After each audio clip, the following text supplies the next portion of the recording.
Caston, President of the Board of Trustees, and on behalf of my colleagues who join me on the board and our Superintendent, Dr. Kay Wagner, I'd like to invite our guests, our honorees, and our staff to tonight's November regular meeting of the Richardson ISD Board of Trustees. At this time, I'm going to ask you all to join us for the pledges. Mrs. Altman, do we have students who are going to lead us tonight? Yes, we do. Mr. Pearson and Mr. Hudson.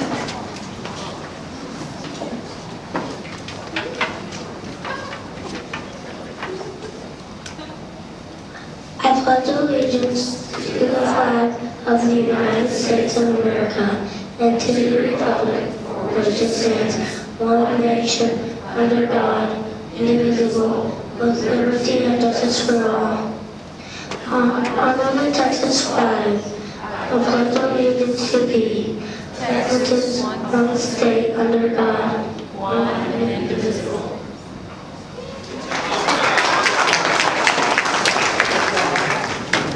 Thank you guys, great job. At this time, would you please join me for a moment of silence?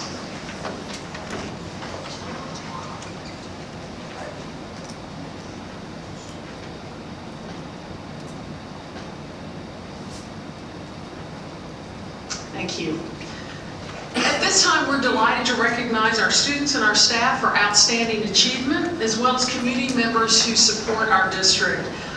Board members, if we would work our way down front, I'm going to ask Ms. Altman to please present our honorees. National Merit semifinalist, if you would please join me on this side of the auditorium.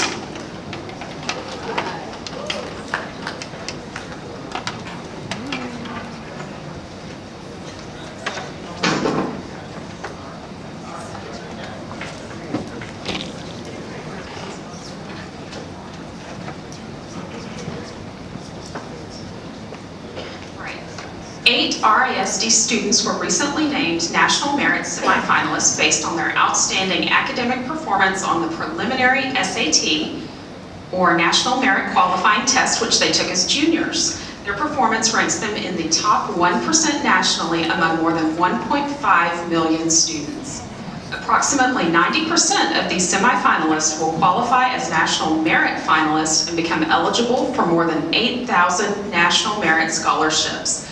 Finalists will be announced in February. First, we have Morgan Chin, Richardson High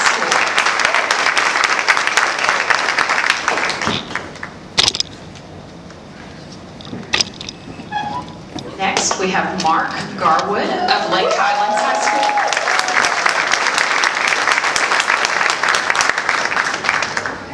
And finally with us tonight, we have Carlos Velasquez Segrero of Richardson High School.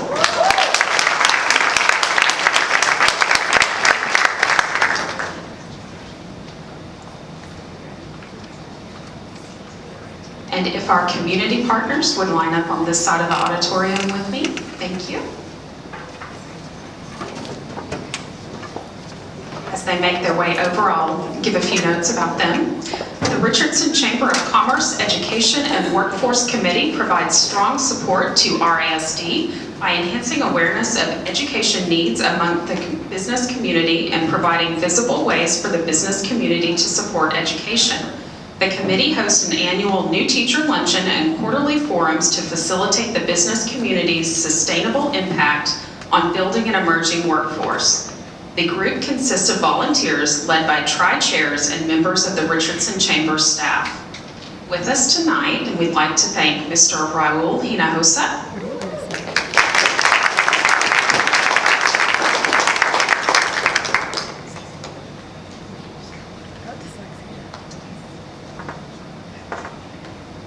joining him tonight is Pam Kraus,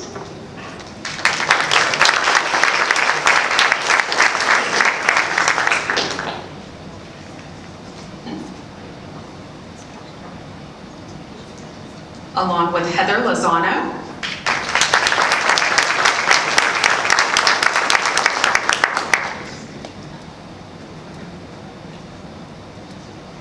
and Kim Quirk,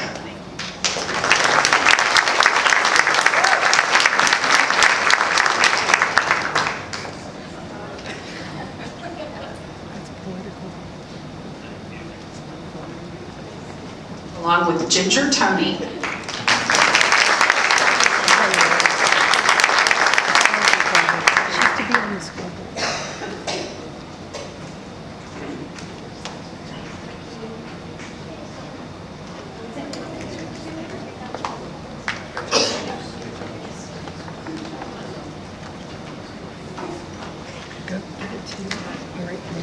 Mrs. Caston, that concludes our recognitions for tonight.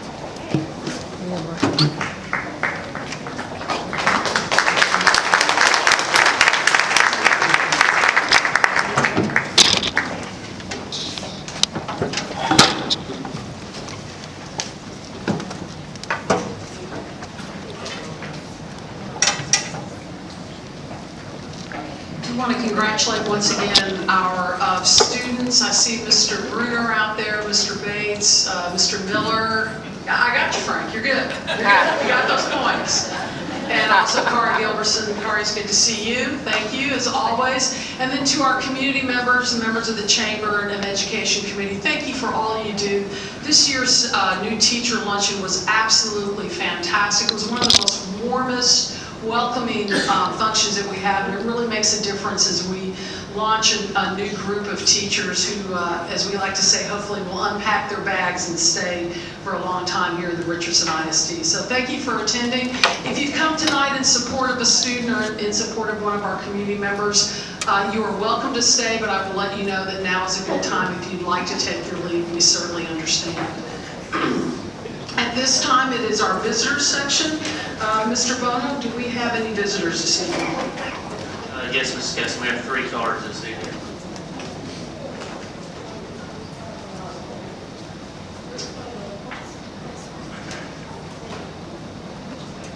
So at this time, and on behalf of the board, I welcome our visitors.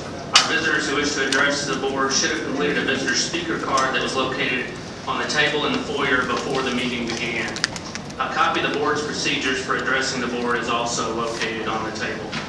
Please approach the podium at the front of the auditorium when I call your name. If you have written materials for the board, you may place them on the table beside the podium. A staff member will provide the copies to the board members. Please do not approach the podium. Or excuse me, please do not approach the horseshoe. You may approach the podium. Before speaking, we ask that you please tell us your name and the name and the name of the schools your child or children attend or attended. As explained in our written procedures, the public comment period is not the appropriate time to present complaints. The board will only consider complaints that remain unresolved after they have been addressed through proper administrative channels and when they have been placed on the agenda. By law, the board will not be able to engage in discussion about or make a decision on any subject that is not on the agenda, and board members will not engage in extended dialogue with speakers in the visitors section. So when that stops, you have However, to we push do this red welcome your button. comments and concerns, and a staff member Just may be make sure available that's after the going. meeting to address your concerns or comments or to direct you to the appropriate person. Board procedures limit each speaker to a total of 3 minutes, and I will be your official timekeeper. The speaker may not take the time of another speaker. You'll see the light in front of me change from green to yellow to red to indicate your time. When you see the yellow light, you have 1 minute remaining, and when you see the red light illuminate, your time is up. When the red light illuminates, please promptly conclude your comments and exit the podium.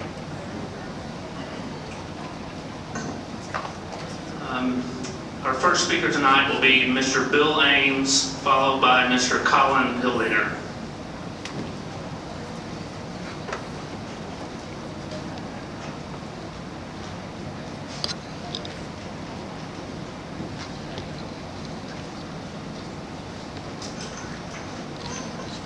Good evening. My name is Bill Ames. As one of the very few OISD citizens who pays attention to district activities, tonight I offer challenges that should be addressed before the upcoming bond issue is submitted to the community.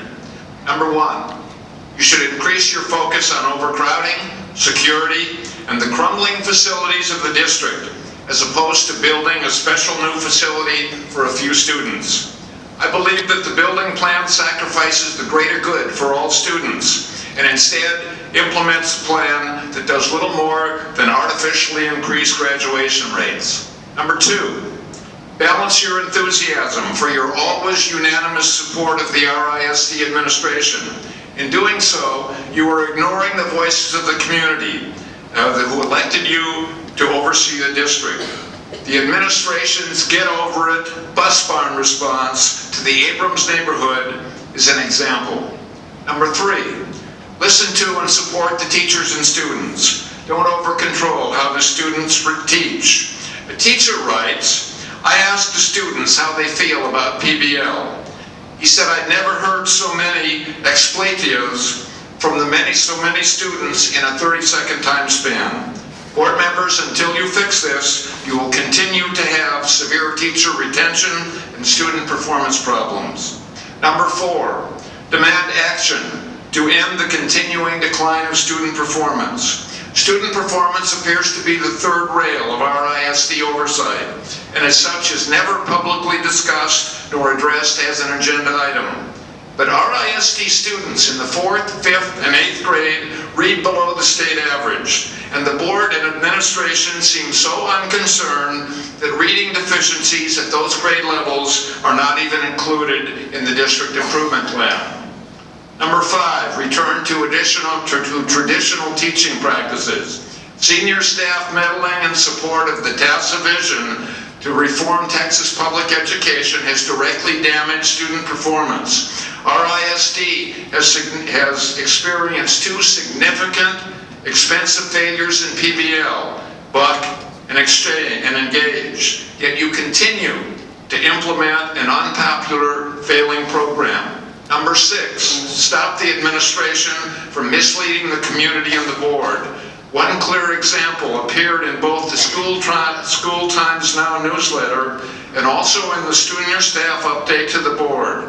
In both instances, SAT scores were celebrated as higher than both the Texas and the national averages. What was not mentioned is that RISD SAT scores have fallen across the board from 2014 to 15. These items indicate that RISD has lost its way. They should be addressed prior to the bond proposal discussions. Thank you for listening. Thank you, Mr. Raines.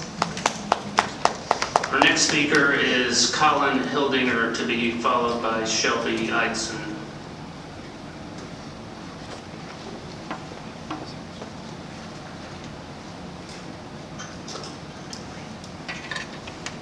Good evening, and thank you for your time. My name is Colin Hildinger, and I'm a White Rock Elementary School 2nd grade parent. In the study session a few weeks ago, I listened with amazement as Tony told the board that setting up 2 classrooms by moving central programs would produce overflow in 2016. There are only so many homes that can be flipped, that the demographers are not expecting this large cohort to continue, and that the kindergarten classes are going to start getting smaller. Tony then implied his statements were factual by saying, that's the trend. The reality is that his statements were a combination of wishful thinking on his part and data from Templeton demographics that can clearly be seen as faulty by anyone who can do basic arithmetic and who takes the time to look. I was actually told over the phone that RISD is pleased with the work product from Templeton demographics, that they had predicted the district-wide enrollment quite accurately, which I'm sure is great for operational planning and budgeting, but it only takes a brief look at Templeton's school-by-school forecast to realize that the district-wide accuracy is the sum of huge, embarrassing errors on a school-by-school basis. I'm shocked that Templeton's contract continues to be renewed and that their reports are being used in planning. In their 2013 report, Templeton predicted White Rock would have 725 students in August 2013 and would peak at 780 students in 2018, an annual growth rate of about 1.5%. The actual number in August 2013, not 725, but 752, more than a full classroom worth of children.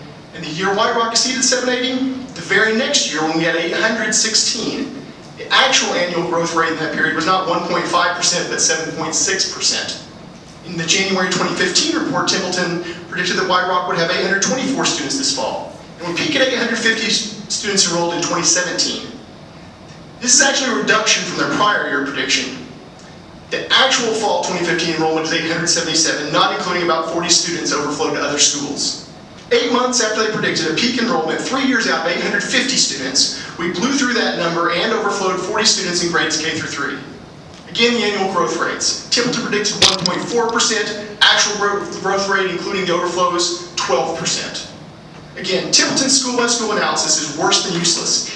It's an obstruction to properly addressing real issues. If they were working for me, I would have demanded a root cause analysis and corrective action plan after their failure in 2013, and would likely have terminated them by now. I'm simply astounded when I hear their incompetence defended. In the meantime, continuing to use Templeton's reports to support inaction is negligent.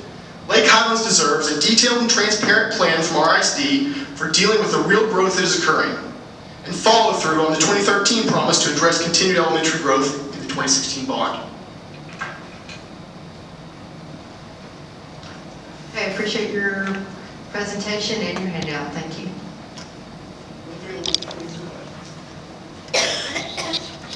Shelby Eidson, to be followed by Cindy Wilkerson.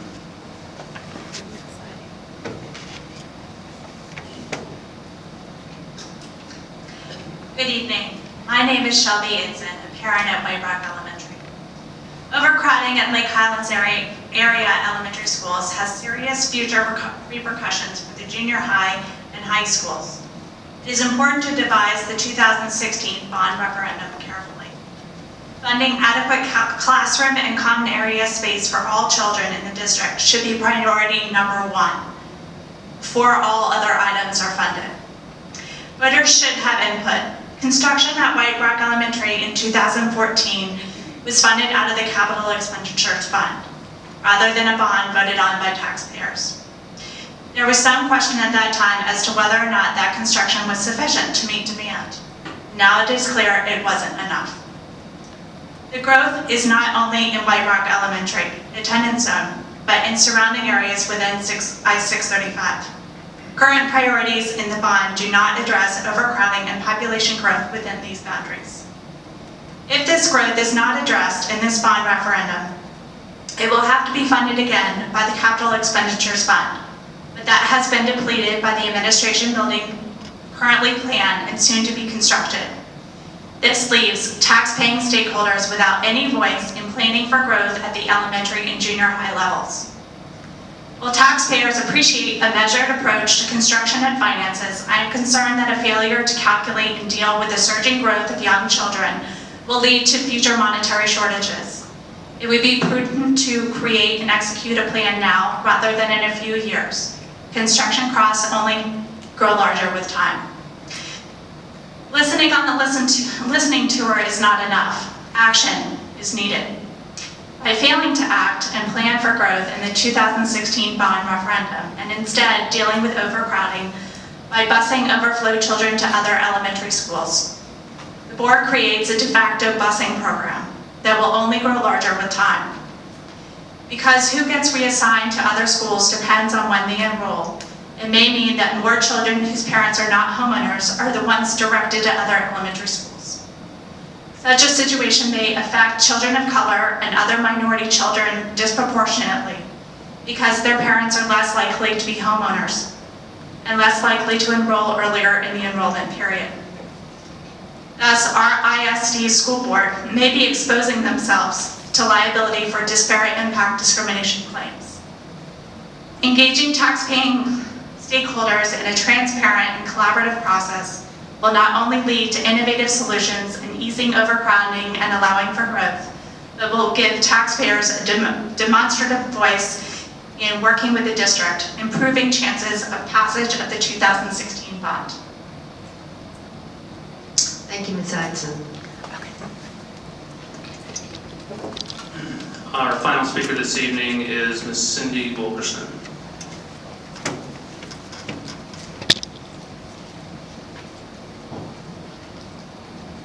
I'm Cindy Wilkerson, and I have 3 kids in the district, Spring Creek, Westwood, and Richardson High School.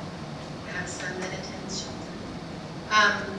I just wanted to, my daughter wanted me to speak, so I'm like, okay, I'm going to wing it. This past week, I attended a conference for dyslexia, for International Dyslexia Association, and actually saw representatives from Richardson ISD. I was thrilled to see that, encouraging to see that we are being heard and that we're understanding that the needs to situation in Richardson, many students being undiagnosed, especially African American students. Probably one of my biggest concerns. Kind of an ongoing concern in the district. It affects everyone, 1 in 5 students. That our African American population is way underserved. It's a real embarrassment, it's a real issue. I really would like to see that change. I'd like for the district to go into not just certain areas, zip codes, but I'm seeing a very direct correlation with students that are having reading problems, being shuffled around, whether that's going into a lower rent area or whatever's going on, and people are unhappy. These children are being forced out of schools because they won't do well on the STAR test or whatever the concerns are. So I just learned that these students, if they are moved around, their STAR scores will not count. And that's very concerning, not only for African American population, but also ESL students. One thing that I learned that I've known, but I didn't understand it, is when a child is being assessed for dyslexia, usually in our district, they are only screened. They're not given full testing throughout time. That's a huge issue that needs to change. Parents are very aware of what's going on, and or some parents are very aware. We need that to change, but also just because a student has a phonological, they have an understanding of sounds, doesn't mean they're going to be able to read. They're going to have struggles with processing phonological issues, and it can cross over to math, to every area. I hope that our people that went, our Richardson people that went to the conference can come back, and it's a huge concern. We have 1 in 5, and I don't know the numbers here, underserving thousands of students to be able to read. You all are talking about putting money into a high school or a new building or whatever. Maybe the new building, I'm not saying we don't, I don't know. We have to teach these kids to read, but discriminating against students. Stop. Stop. Thank you, Ms. Wilkerson. I'm sorry, but your 3 minutes is up. Thank you. I'm done. Thank you. Ms. Gasson, that concludes our visitor scores. Thank you, Mr. Bono, and thank you to our visitors who took the time to be here with us tonight. We appreciate your perspectives. At this time, we will now open a public hearing pursuant to Chapter 39 of the Texas Education Code and Section 19.109 of the Texas Administrative Code concerning the Financial Integrity Rating System of Texas, FIRST rating report. Dr. Wagner, do you have information for us? Yes, the first report brings to you comprehensive information about the district's financial status. And this time I'll ask Mr. Hawkerow to make the presentation.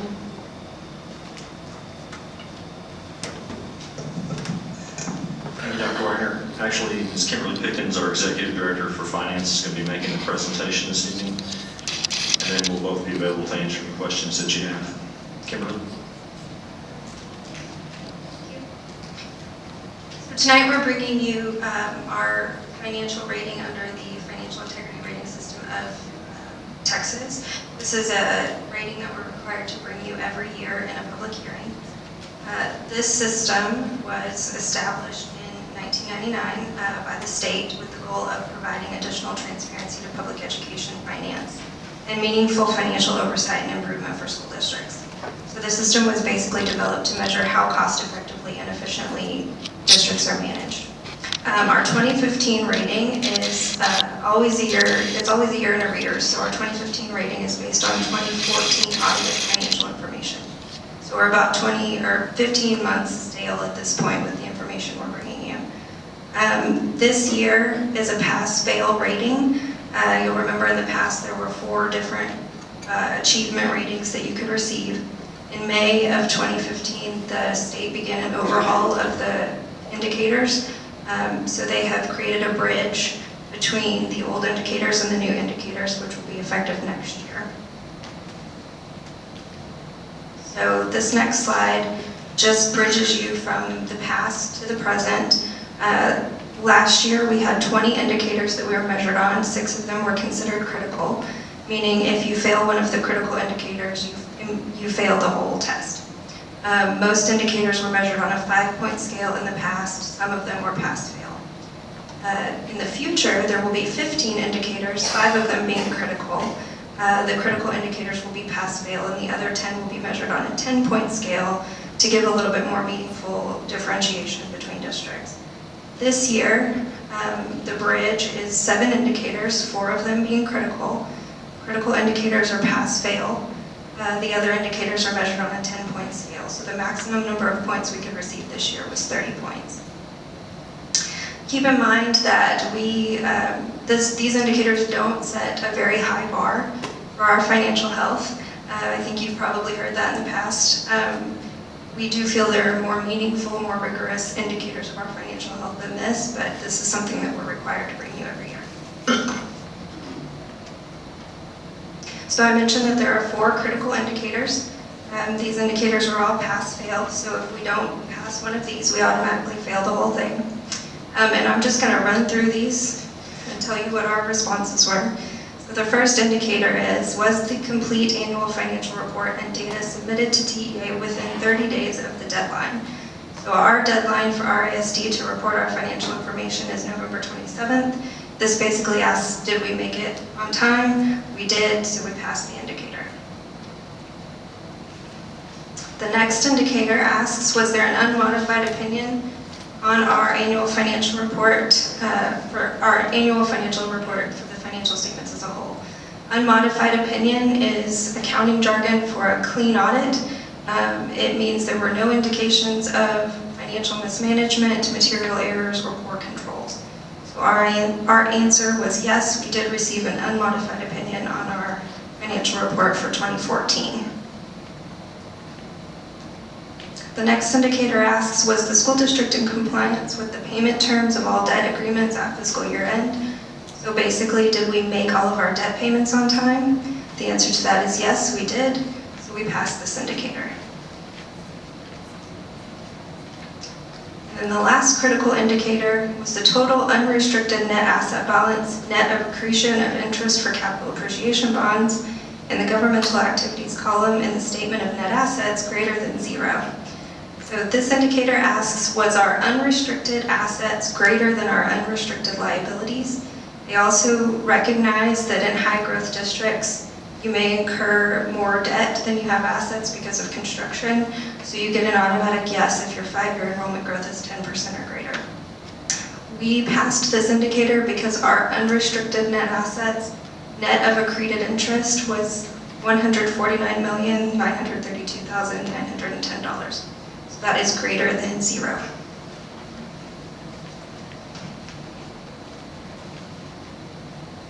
There are 3 other indicators that are measured on a 10-point scale.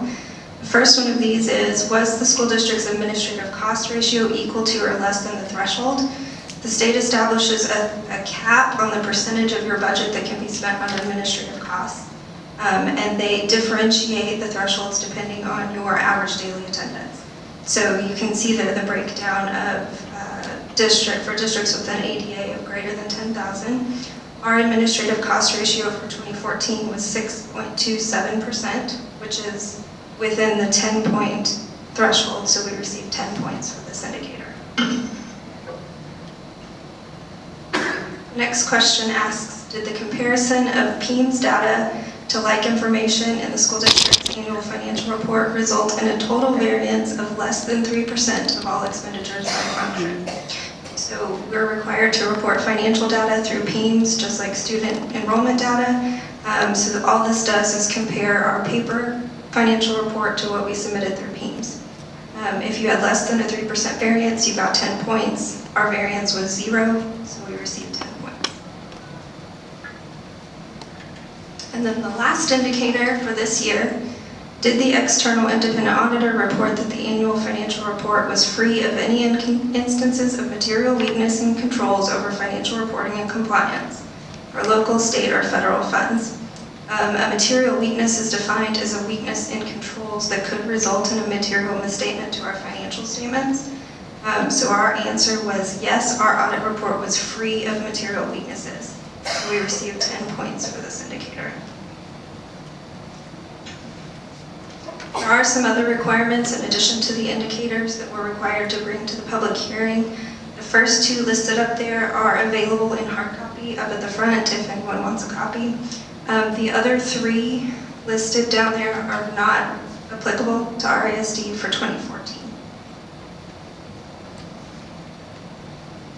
So in summary, our 2014 first results, we received the maximum possible points of 30, and we passed our first rating, along with 1,011 other districts in the state. I will be happy to answer any questions. If I could, Ms. Caston, before we go to questions, I just want to remind the board, this is a rating system that's developed by the state of Texas. We do not develop the rating system. We do not develop the questions. We, as Ms. Pickens mentioned, we do not feel like this is a rigorous standard at all. You have to have a balance that's greater than zero. I mean, somebody can have $1 and they're going to get the same value that we have. So this is just something we are required to provide to you and hold a public hearing on, but it in no way constitutes an endorsement on our part about how robust this process is. Mr. Hartleroad, do you have any questions, comments? Mr. Oliver. I just wanted to say that, regardless of the fact that many of these are very low bars, and they are, I just wanted to express thanks to Mr. Hartleroad and his staff for the excellent job that they continue to do. And Mr. Hartleroad, if you could, in the interest of this being a hearing that is interested in the financial health of our district, perhaps our bond rating is a better measure of the financial health of our district, something that's objectively measured by third parties. If you could just comment for a moment about our current bond ratings and how useful that is as a measure, as a better measure, if you will, of financial health. Certainly. Would you like to take that one? Okay. We have the highest standalone bond rating of any district in the state of Texas. We have a AAA Moody's and a AA plus Standard & Poor's. We also have the AAA Permanent School Fund Guarantee, which every qualifying district in the state has, but that alone does not necessarily determine your overall credit rating. The underwriters look at your underlying credit rating in addition to the Permanent School Fund Guarantee, and there is a differential in your interest costs and how you're perceived in the market as a result of that. There are only 4 other districts in the state that have as high of a bond rating as we do. No one has a higher bond rating than our ISD does.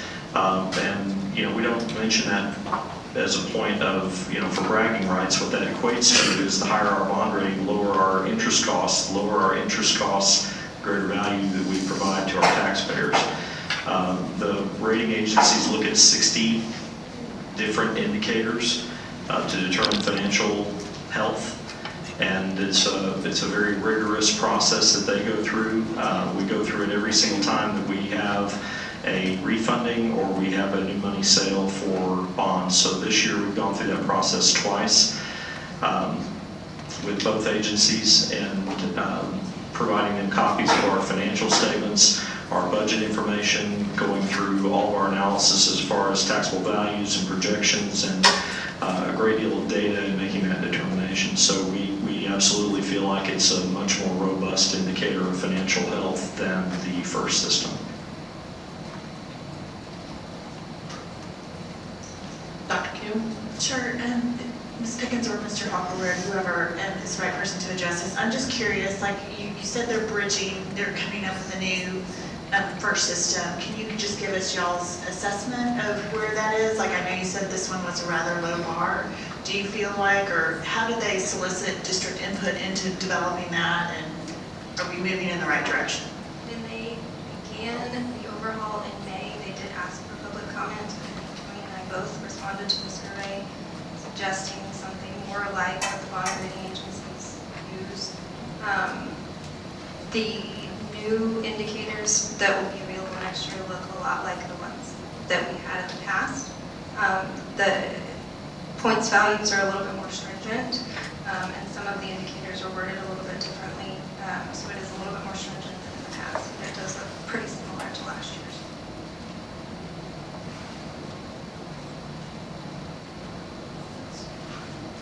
Questions?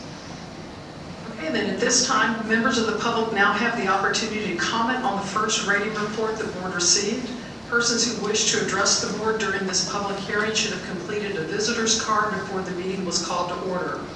When your name is called, please come to the center microphone to make your comments. Mr. Bonham will call the name of the next speaker, and he will be our timekeeper in the same manner as he explained during the regular visitors section. Each speaker should limit his or her comments to 3 minutes, and the topic must relate to the first rating report. Mr. Bonham, do we have any speakers who wish to address the board?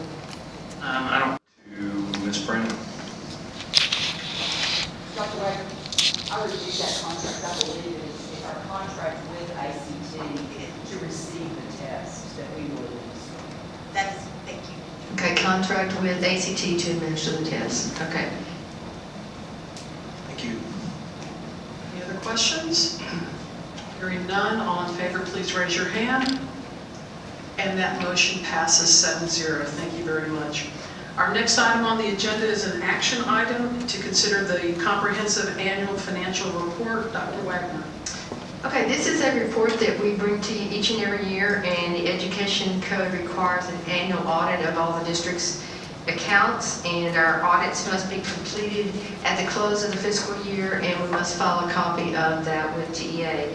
So we do have representatives tonight from Hankins, East of Deatonton, and Say. And I know we have Dan Ton here to make the presentation and to answer any questions. And so, Dan, at this time, if you want to approach the bench in case we have any questions, and then I will make a recommendation.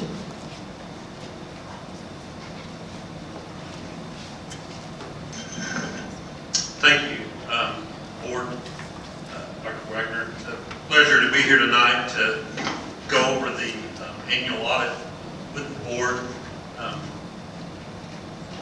My name is Dan Ton. I'm one of the partners in the firm. Another one of my partners is here with me tonight, Jerry Easton. We work together on the audit as members of the engagement team, as well as 2 of our staff members. So I want to go over some of the highlights of the comprehensive annual financial report. Before doing that, I'd like to go over a letter that was included in your packet. This is a letter that's on our letterhead. It's a 3-page letter that is required under audit standards to be presented to the board as a required communication. It's basically designed to be an executive summary to point out to you at a high level any particular problems or issues that arose during the audit. I'm happy to report that the audit went very smoothly. We had a very successful audit. There were no problems encountered. So most of the information that's in the letter just communicates that to you. I do want to go over just a couple of things real quickly. The first page of the letter really talks about our responsibilities as your independent auditor. The second page begins the communications that are required to be given to you.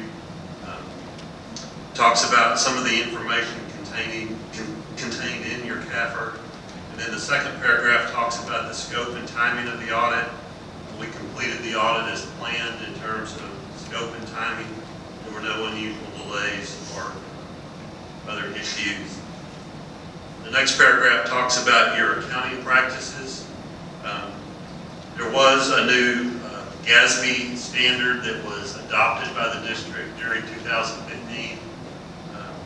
It's there in the first paragraph of that section. You may have received information on this before. It's commonly referred to as GASB 68. It has to do with accounting for pensions. It was a new standard issued by the Governmental Accounting Standards Board. Required of all governmental entities. Richardson was required to adopt this standard and make certain adjusting entries and disclosures related to your participation in the teacher retirement system of Texas. For the first time, governmental entities are actually reporting in their financial statements unfunded pension liabilities. So your proportionate share of that TRS unfunded liability is now reflected in your comprehensive annual financial report. We'll look at that in more detail when we get to that. Since this was the initial year of implementation, there was a prior period adjustment required to book the beginning of the year liability, and that was $50.6 million. And I'm going to talk a little bit more about that when we get to the actual financial statements. Other than those two standards, GASB 68 and 71, there were no other new standards and no changes to existing policies. We talked a little bit about accounting estimates. At the very bottom of the page, we state that we do not encounter any significant difficulties in dealing with management during the audit.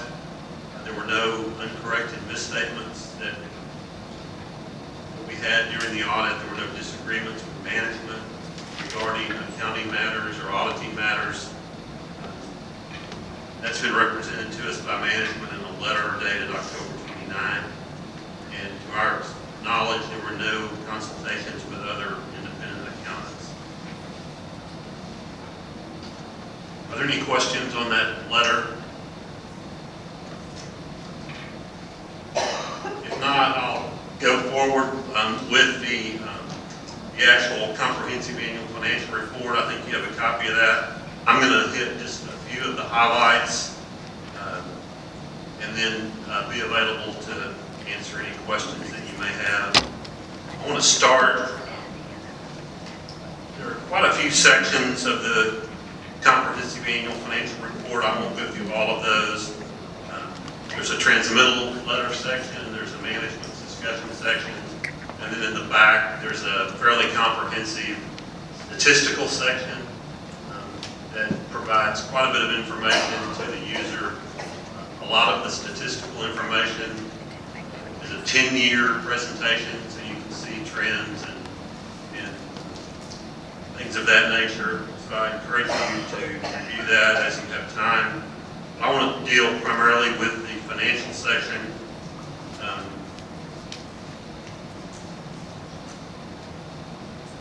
Our independent auditor's report is on page 1, which follows the transmittal letter.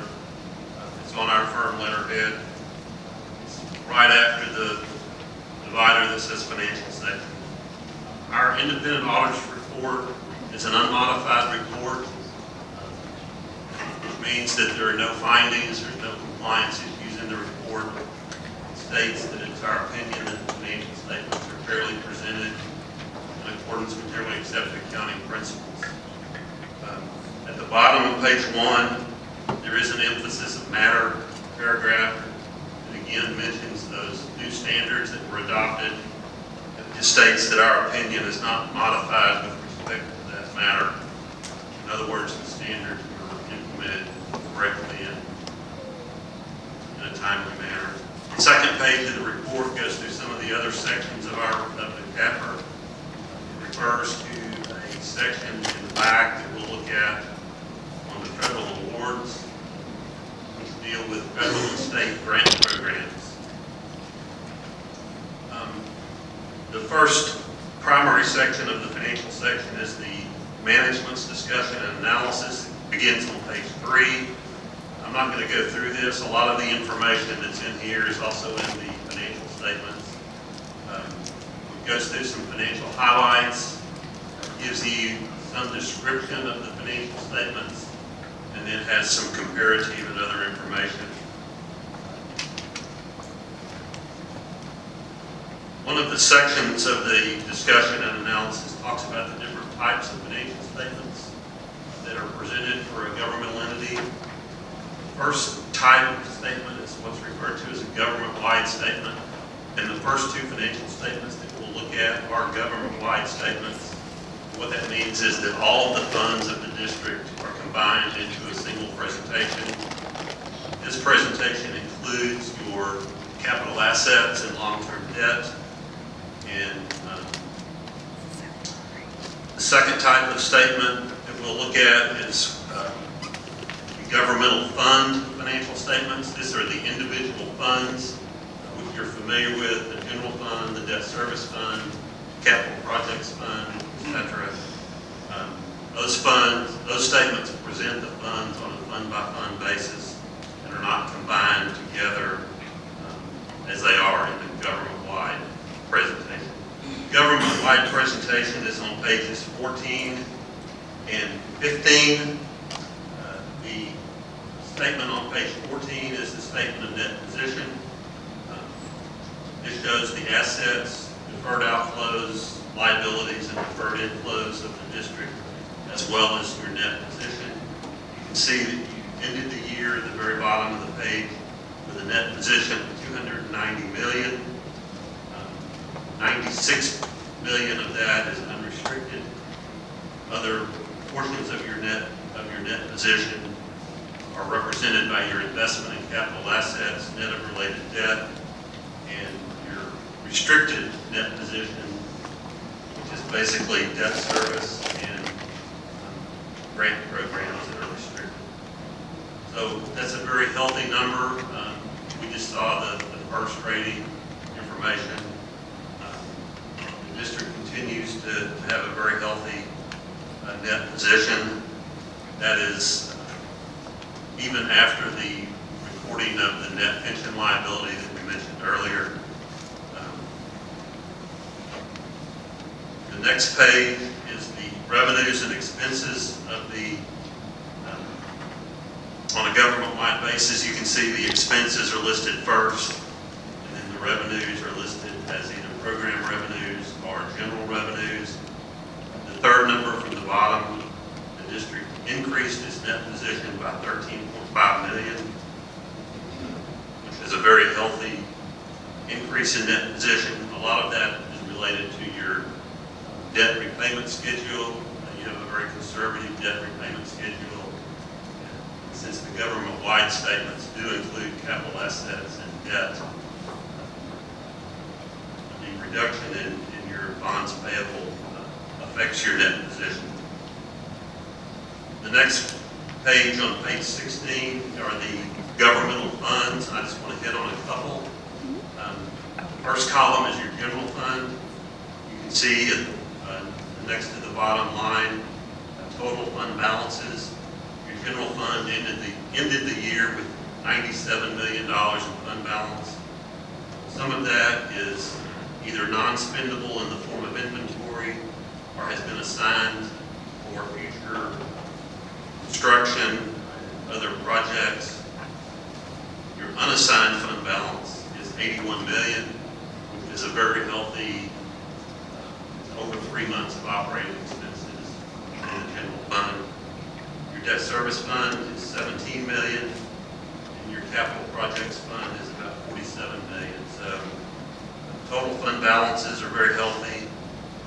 Page 18 shows how those fund balances changed during the year.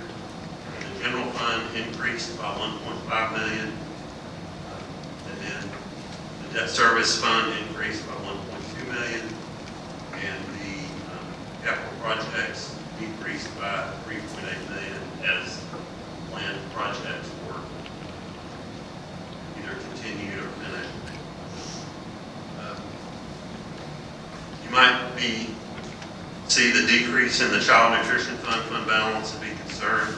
That was a planned, budgeted change to make a lot of equipment upgrades and renovations to the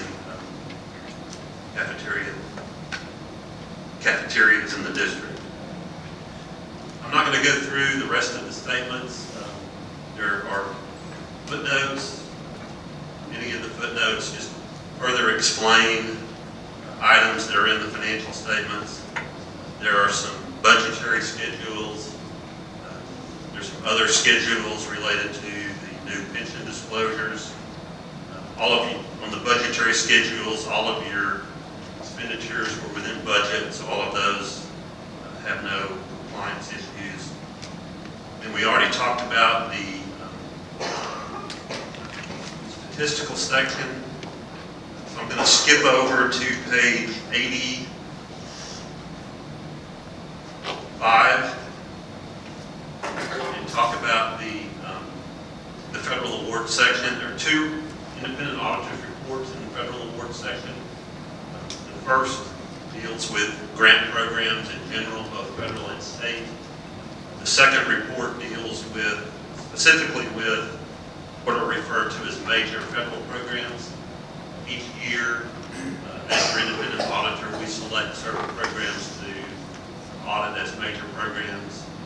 That selection is based on the size of the programs and required rotation schedule. We did that, looked at several of the federal programs as major. Both of the reports, again, are unmodified reports, no findings, no compliance issues, no internal control issues. That's the conclusion of my report. I'll be happy to answer any questions. Let me make a recommendation prior to any questions or answers, but the district is really pleased with the audit report and the findings tonight, and thank you, Mr. Tom, for the presentation. But the recommendation is for the board to accept the audit of the district's fiscal accounts for the year ended June 30th, 2015. Thank you, Dr. Wagner. We have a recommendation from the superintendent. May I have a motion, please? So moved. Moved by Dr. Kuhn. May I have a second? Second. Second by Mrs. Bono. Thank you. Are there any questions or comments, please? Oliver? Mr. Tom, I just want to thank you for this report. Thank you and your firm for your continued service to this district. Just a couple of clarifying questions on the GASB 68 and 71. At a high level, not a lot of need for precision here, but are the numbers that we're seeing here, are those intended to represent something like the present value of anticipated obligations that the district will incur through its participation in TRS? Is that roughly what it's intended to show? Not exactly. TRS is a unique animal in that the district participates in teacher retirement. The employees contribute, the state contributes, and the district contributes as well. But once the required contributions are made, the district really has no further liability. The state takes on the liability of making those payments. You may have been involved with board training that goes through pensions, but governmental pensions have been an issue for several years now. There's a lot of governmental pension plans that are underfunded. TRS has a $26 billion unfunded liability. So the numbers that are reflected in your CAFR reflect your, what they call proportionate share of that liability is based on the contributions that you make to the plan versus the statewide contributions. You have your proportionate liability, but that doesn't really mean that you have a liability to make any of those future payments. Okay. The GASB standard says you reflect that liability regardless of who has the eventual liability. And the reason for that is, theoretically, the state makes the law. Yeah. Ultimately, somebody ends up left holding the bag, and it's probably ultimately will be those who participate, right? And the state has addressed the unfunded liability issue in the last legislative session. A lot of changes were made to TRS. The district is contributing more than it used to. The state is contributing more than it used to. The employees are contributing more than they used to. They've extended retirement dates for new entrants. So they're addressing the unfunded liability, and assuming that all of those things work, that unfunded liability will be amortized over about a 24-year period. Okay. But until that point, each participating entity will continue to report that. So ideally, we would hope to see that number come down over time. Yes. So perhaps this might be a question for Mr. Harkleroad. I guess the effect of this technically is showing that liability reduces our fund balance. Does it or does it not? Now, let me address that real quick. Okay. The implementation of the new standard is only at the government-wide level. Okay. For those first two statements that you saw, it does not reflect in your fund name. So it doesn't push down into the general fund. So it had no effect on the Okay. general fund, no effect on the debt service fund. It only is reflected in those Okay. government-wide statements, just like your bonded debt. Right. It's not reflected in the fund financial statements. It's reflected in the government-wide financial statements. And the rating agencies that Tony talked about, they really look more at those fund financial. Right. Because that's where the money for the repayment of the debt is. Yeah. Okay, great. Thank you very much. Thank you, Mr. Oliver. Mrs. Bowman? I'm following up also with those are huge swings with changes in the discount rate, and that does refer to our proportion of the net pension liability. Can you address that for me? Well, that's just this is an analysis that's required in the standard to show you, based on the current actuarial assumptions, what your liability is, and then what your liability might be if you use a lower discount rate or a higher discount rate. TRS currently uses an 8% discount rate, which is $44 million, is reflected in your financial statement. This just shows the sensitivity of different discount rates. So what that means is if they earn more than 8%, they earn 9%, it drops your liability to $18 million. If they earn less than 8% and 7%, your liability increases to $78 million. $44 million is what is reflected in the financial. Did that answer your question? Yes, you answered so there's what's reflected in this is the risk that we have or the potential benefit that we have, but is that something that can significantly impact our finances going forward? Is that? Well, I don't think it really affects the district greatly, just because, as I said earlier, this is just a bookkeeping entry, if you will, on the financial statements. Okay. The district really, at this point, has no future liability because you've made all the contributions that you're legally required to make. So at this point, it's just a number that's recorded in your financial. Thank you for explaining. We don't think it affects us at all. I mean, this is something we were opposed to this GASB pronouncement. It is not reflective of true liability for us. We recognize our expense that we have to pay into TRS. As Dan mentioned, unless the law were to change, which that could be true of anything. If they change the law, our liability could change. But this is just a paper entry that we're required to make, and it's not something that we feel like is meaningful at all. Mr. Bonham? This question's probably for Mr. Harkleroad, but Mr. Town, if you can do this, that'd be great too. But I need some help kind of connecting the dots on capital projects fund. So I guess I'm trying to figure out, I guess I refer you to footnote 9 primarily. So on page 40.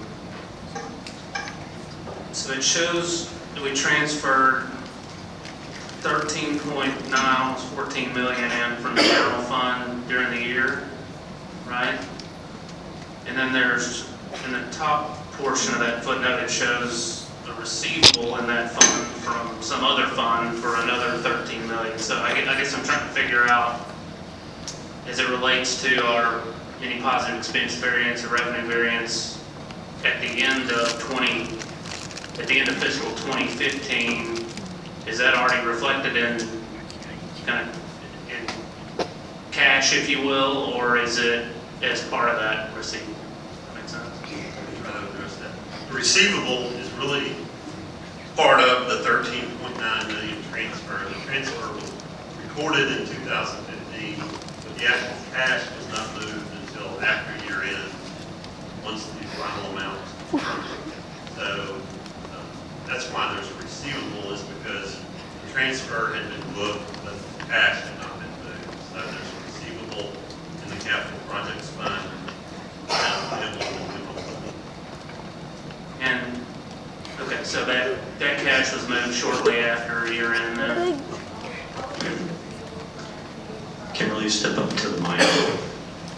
All of the receivables that you see on that page are cash that was cleared within a week after year end.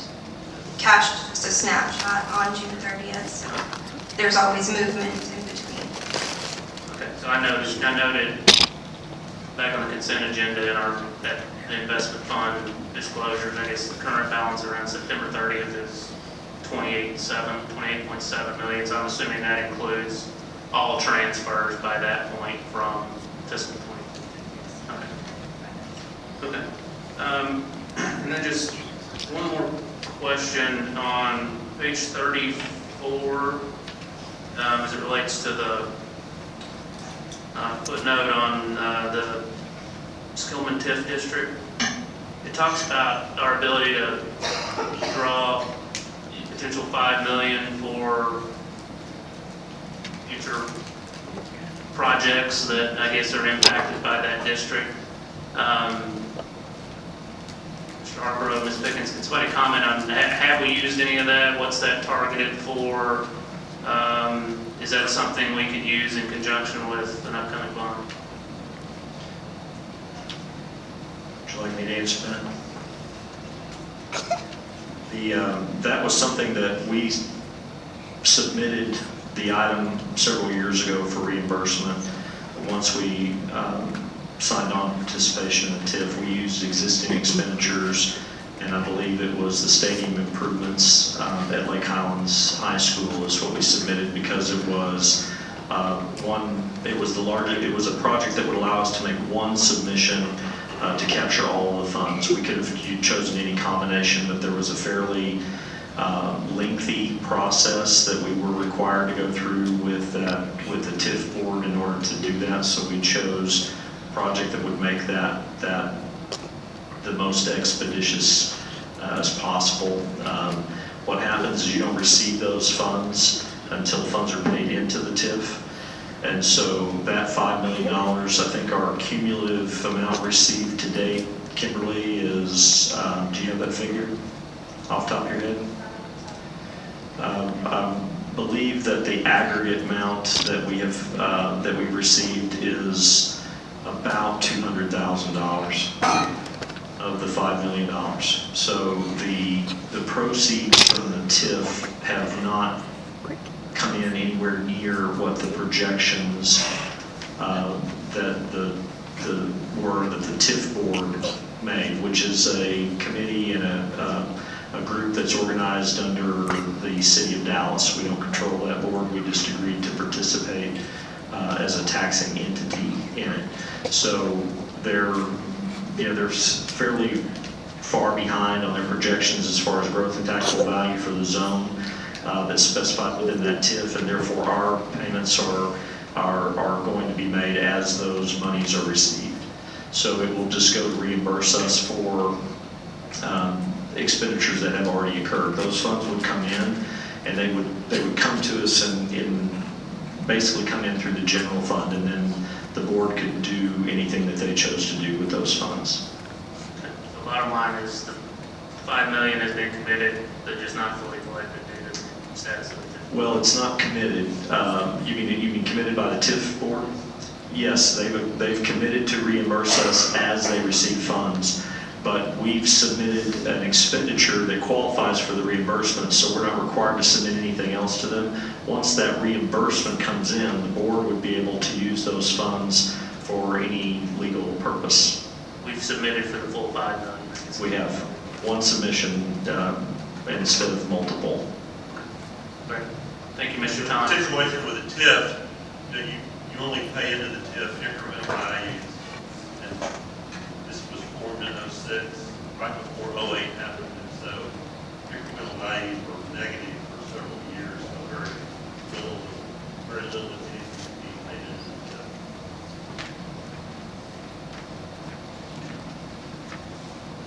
If there are no more questions, Mr. Tom, thank you.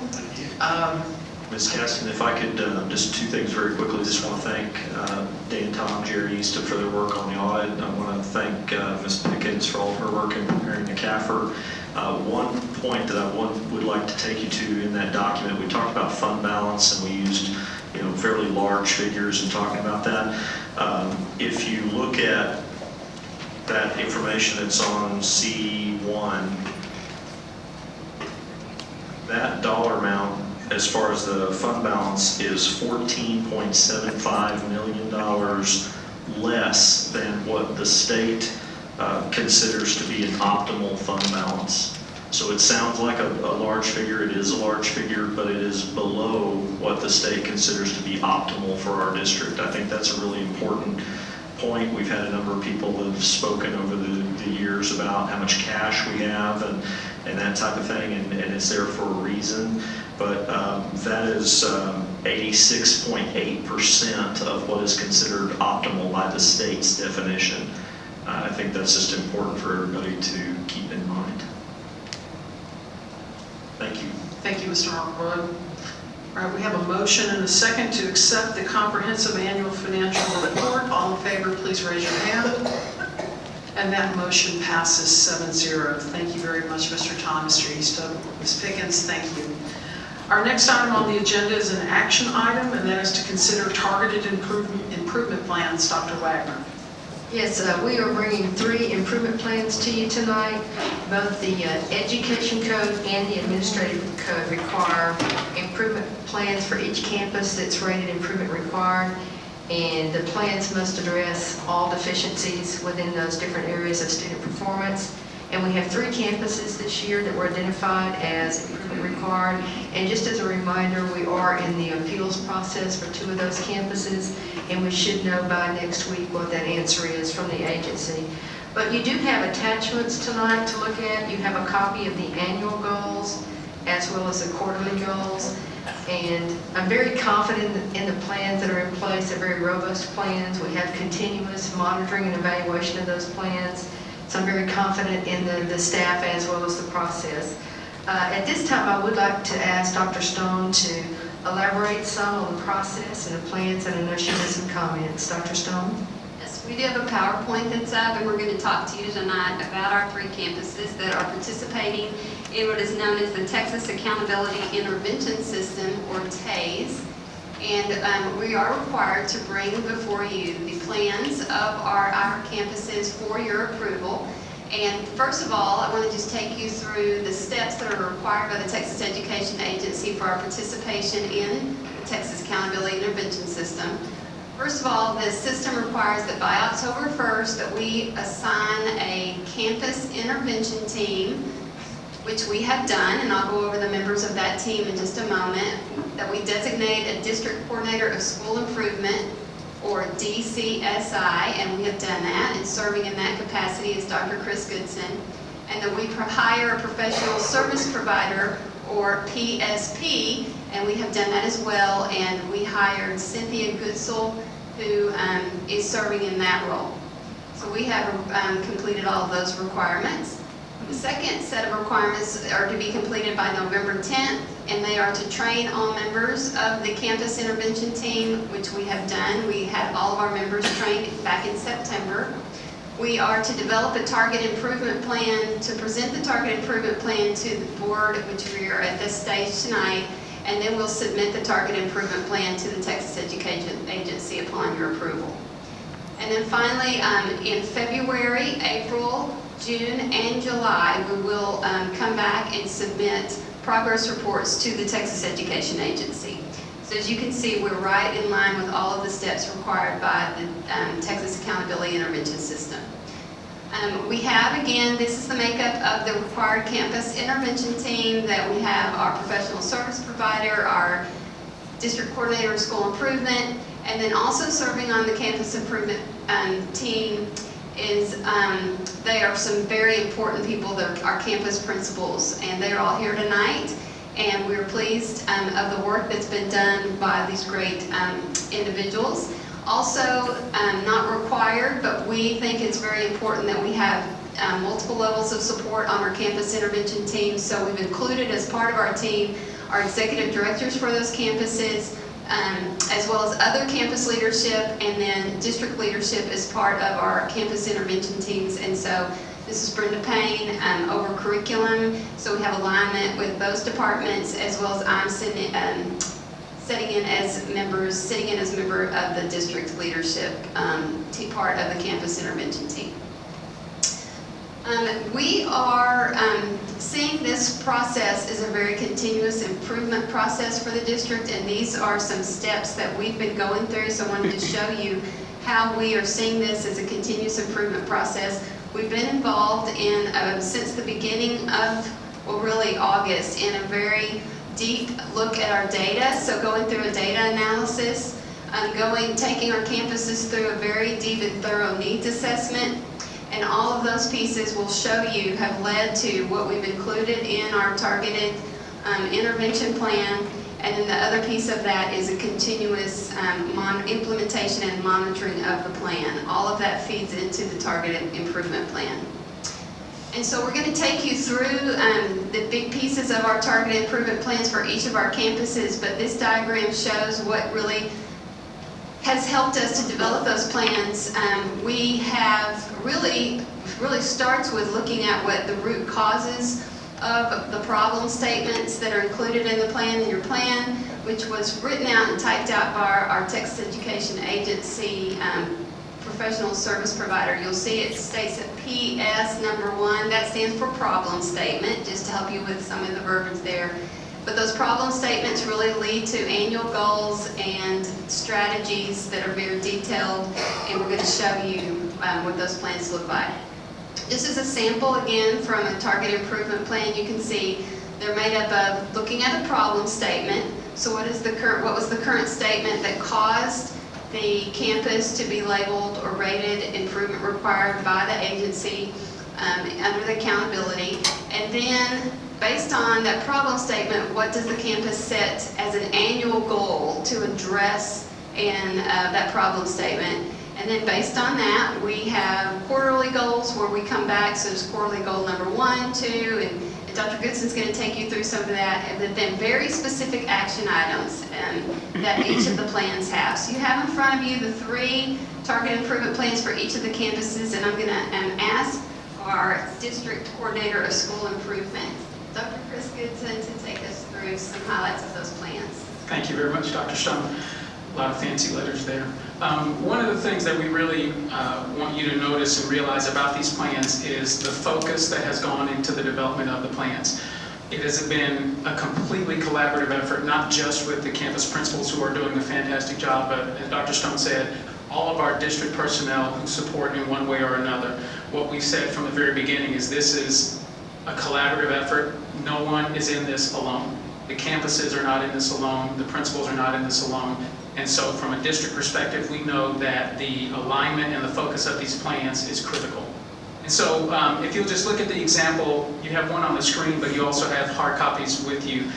You'll see that across all 3 of the plans, there are consistent components. You'll see again, as Dr. Stone said, a problem statement. Each plan has 2. You'll also see annual goals you have 2 of those as well.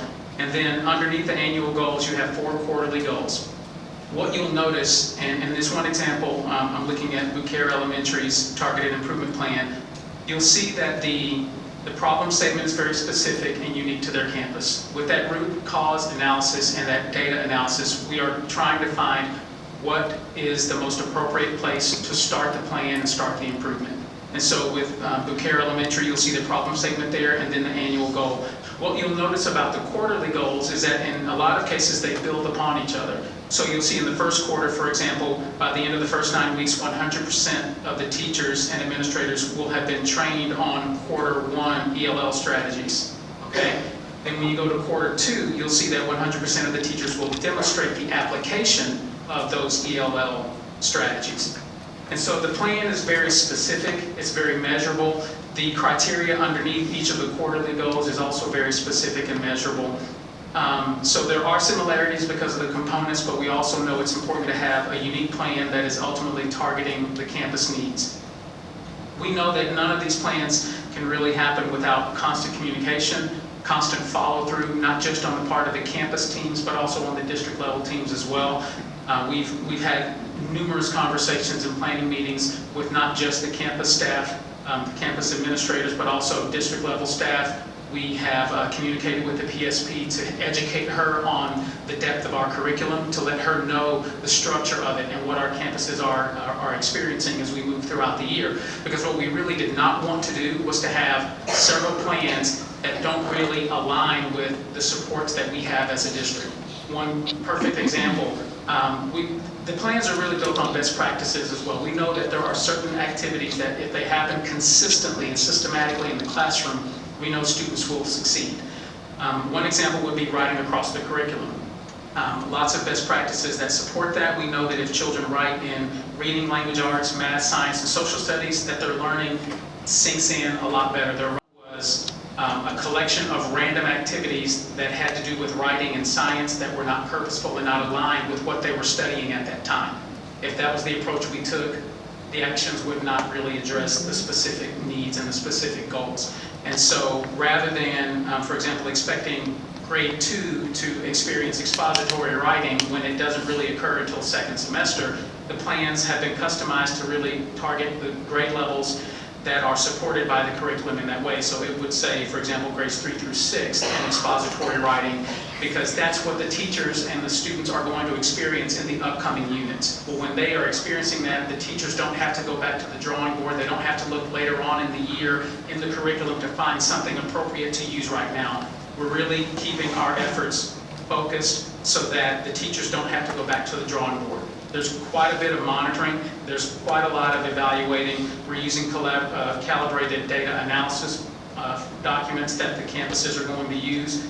And I think one of the best things about this approach that we're taking is we are all learning from it. As a district, we are learning how our structures that we have in place can be adjusted.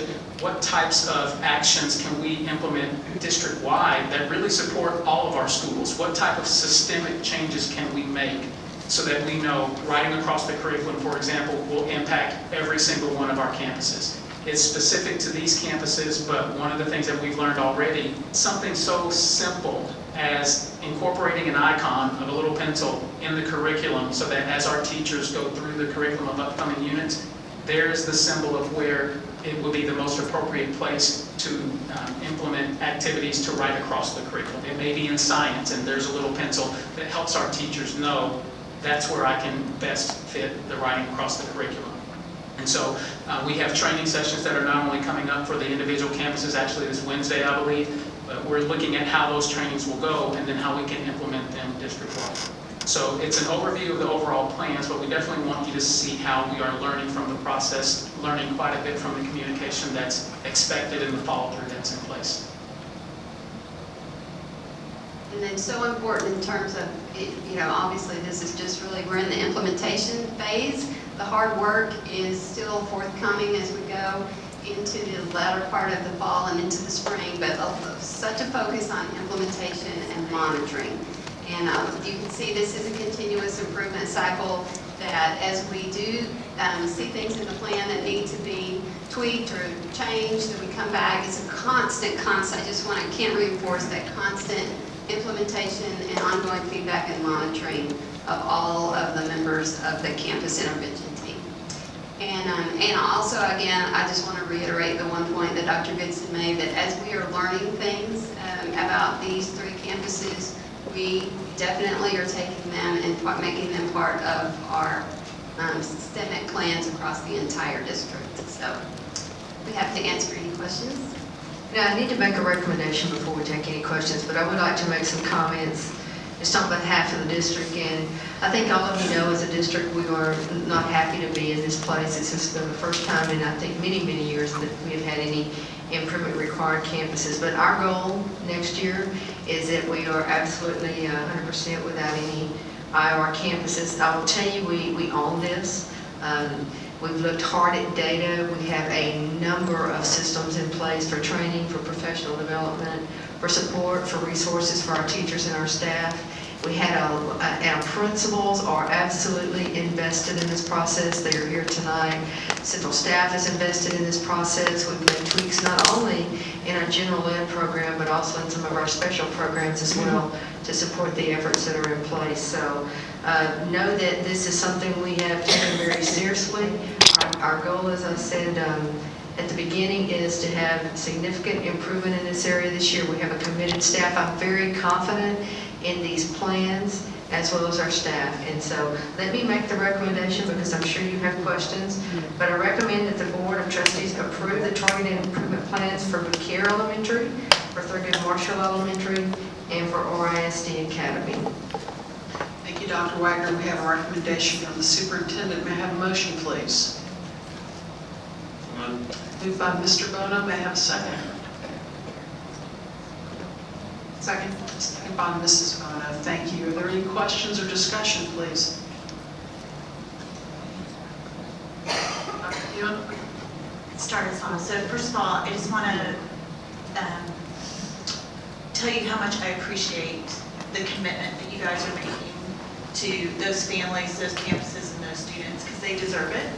And I really, I feel your sincerity when it comes to the work that you're doing, the investment that the leadership is making from top to bottom to focus on this. So thank you so much for that. I was also very encouraged to hear you say how you're learning in the process. I think that's super, in the idea that we can take that learning district-wide. Very important. So we don't have to keep reinventing this wheel. So a couple of clarifying things for me. I would like to know more about the process that you guys went through for your root cause analysis. And in service of that, I guess the question that popped into my head is, why is this different than what was happening last year? So if you guys can kind of speak to how you guys got to that place. I'm not sure. I think the type of focus that went into the root cause analysis for these three campuses was increased, obviously, because we missed our mark. We've always incorporated root cause analysis when we look at our data, but I think what we did a little bit, well, very differently in these cases is campus by campus, class by class, teacher by teacher, kid by kid, and that in and of itself is not different, but the types of extended conversations, incorporating more and more people in on the conversation as they looked at the data, and then ultimately having an external person who could be a different filter, a different lens with which to analyze the data has been a support for us and for the campuses. The type of follow-through and the type of monitoring from a calibrated perspective is another enhancement that is helping with the data analysis piece. But there's always been the data analysis piece as part of our continuous improvement model, developing of the CIPs.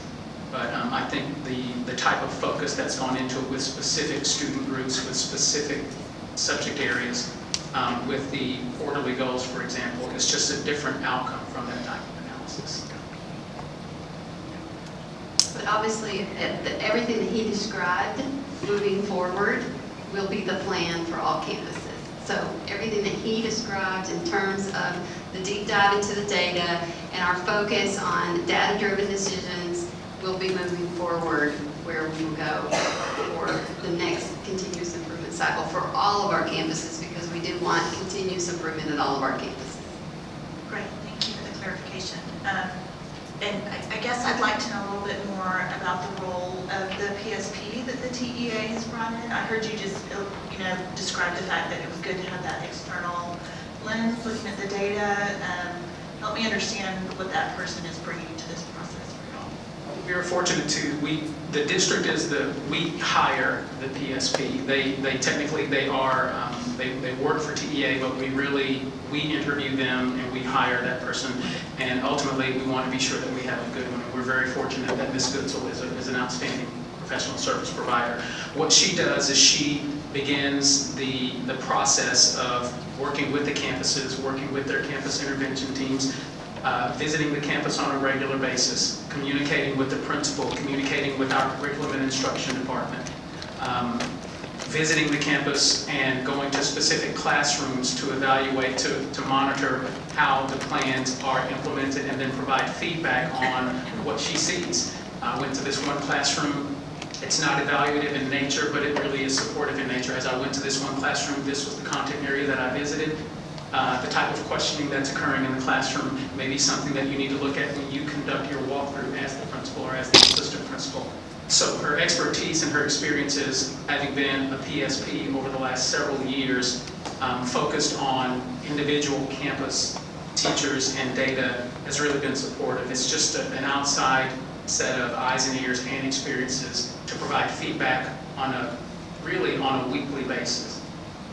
She also meets with Dr. Goodson and I and goes over all kinds of information with us, but I think it's a unique position, and although she is working for TEA, she is also working for us, but I would say from our principal's perspective that she is working for them. I love to see them all nodding their heads back there because she's been a supportive partner and will be right there with us celebrating the successes of these 3 campuses in our entire district when we end this process. So, and she will continue on with us in a role next year as just a monitor, even though we will not be improvement required in terms of the rating. She'll be monitoring us in terms of just a second year just to follow. So, but again, I love to see the nodding of their heads that she is a supportive partner for us. Last, I guess the final question I would have for y'all is, why do you guys think that the changes that we're making this year are sustainable?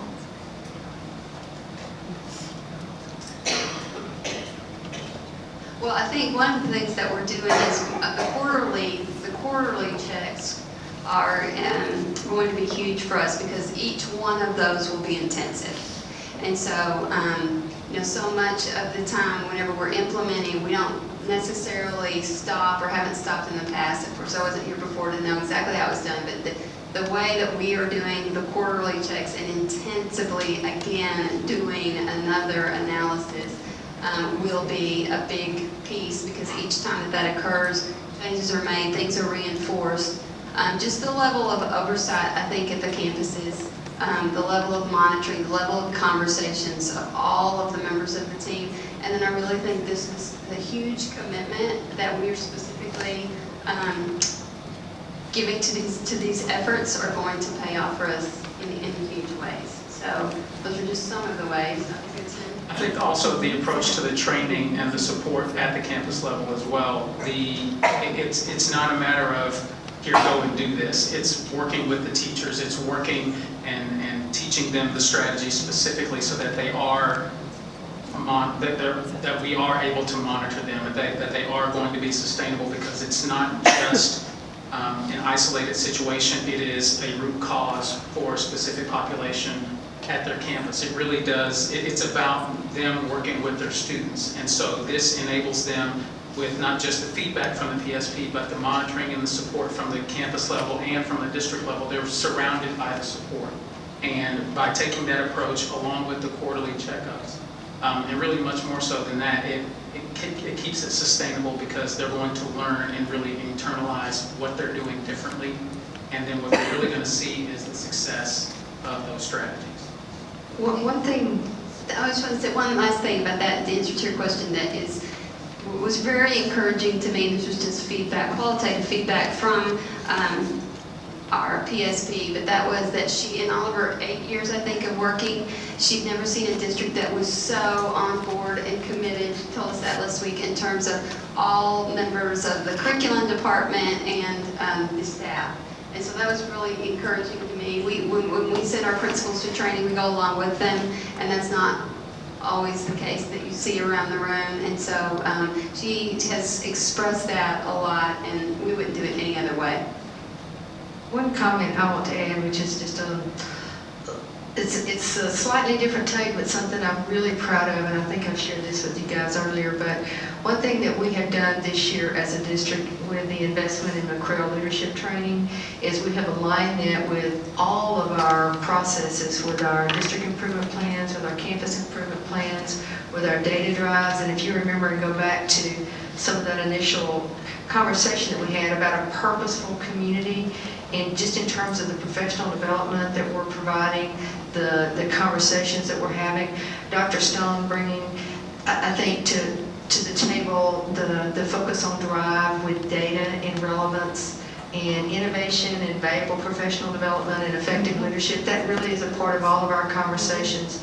And in the McCrail leadership training, the day 2 of that we've had most recently, campuses were able to talk specifically about their plans and their data.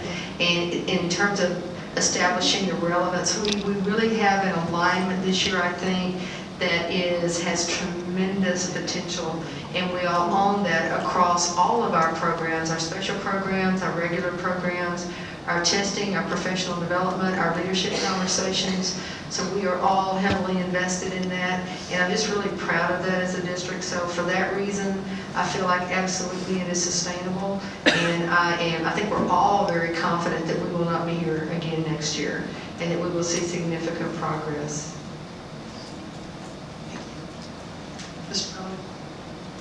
I just want to thank the principals that are here, number one, for taking your time to come after a long day, but I think it goes without saying that, we all know that the 3 of your campuses, you have most if not all of your kids coming to you every day with a lot of needs and a lot of challenges outside the classroom, and you're on the campuses that you're on because you love your kids, and you want to help them tackle those challenges. So just know that we appreciate you tackling this additional challenge along with everything else that you're asked to do every day. And thank you for your hard work and dedication. Thank you, Mr. Dunham. Ms. Greenhalgh, Mr. Oliver, Ms. Greenhalgh. Can I do a quick word check on a place where I just want to make sure I understand? It's on the last plan, which is our ISD Academy at the top of page 3. And that PS number, well, it's annual goal number 2. It says that student performance rates for meeting the state system safeguards will increase from 7% to 60%. Is that will increase 7% to 60%? I mean, I'm guessing that we aren't at 7% now, and we're moving to 60%. Do you want me to come up there to answer that? Answer from back here. Come on up, Keith. It just may be the way it's worded that was awkward and understanding to me.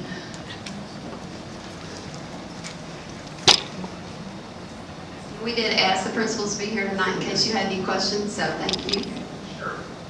Yes, actually, that is 7% is correct. That we had one student group that actually met the system safeguard, which was the African American reading group, student group that met that. Now, this doesn't mean that the others were far away, because like we had Hispanic children with reading, we had economically disadvantaged children also with reading, that were very close to meeting meeting that safeguard. So that was something that we explained to the teachers also, because I think they were kind of, when we first saw that, they were kind of shocked by that too.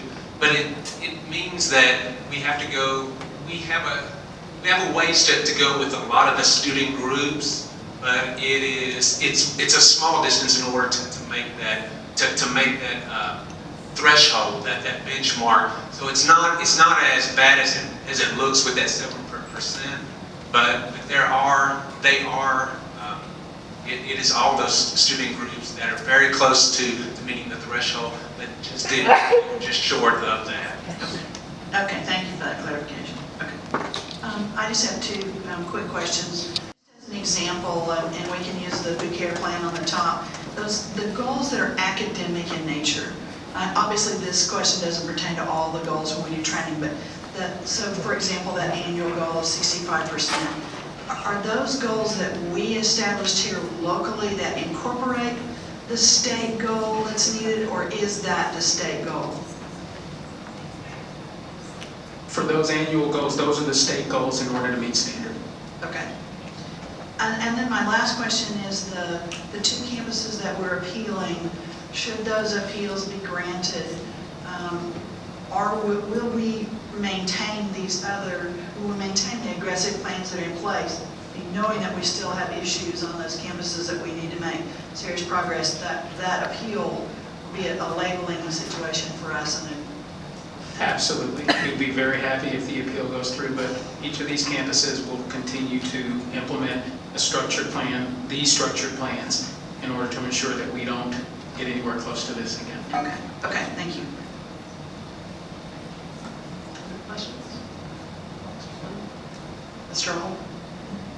Just one question, and that is, what interaction or interface is there between the parents on these campuses and the CIT?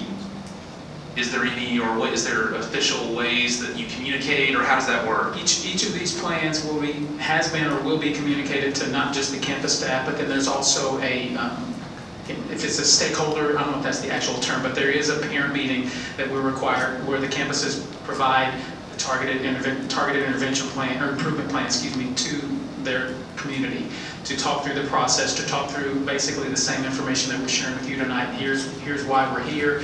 Here are the specific steps, the specific goals that we have in place, but here are the specific steps that we're going to take to ensure that we reach our goals by the end of the year. But each campus is required to have a community meeting. I get to ask a question. There you go. Dr. Wagner, I see that we're going to have progress reports to the TEA in February, April, June, and July. Will the board receive those progress reports as well? We can certainly provide those, and that may be a requirement. Is a requirement, Dr. Stone? We certainly will do that if you would like to do that on a quarterly basis. While it's not a requirement, it certainly would be a great opportunity to come and share progress. So we would be happy to do that on that timeline. Thank you. We can add those to the planning calendar. That would be great. Thank you. All right. Well, in conclusion, I know the board joins Mr. Bono in his support of the principals who are here tonight. Please convey our support and our encouragement back to your teachers and to your staff. We know they get up every morning trying to make it just the very best day they can for their students, and we know that while we're trying to achieve student performance percentages and standards, we know that each one of those percentage points represents a child and a hope for a better life, and I know that's why that you all get up every day and do what you do with such diligence and such distinction. So thank you. And with that, we do have a motion and a second to accept the targeted improvement plans. All in favor, please raise your hand. And that motion passes 7-0. At this time, we've had a request to take just a short break, but board members, I will remind you that we are still in session. I would ask that you would take that break and then immediately come back and we'll continue with the board meeting. So let's, 5 minutes, that would be great. Thank you.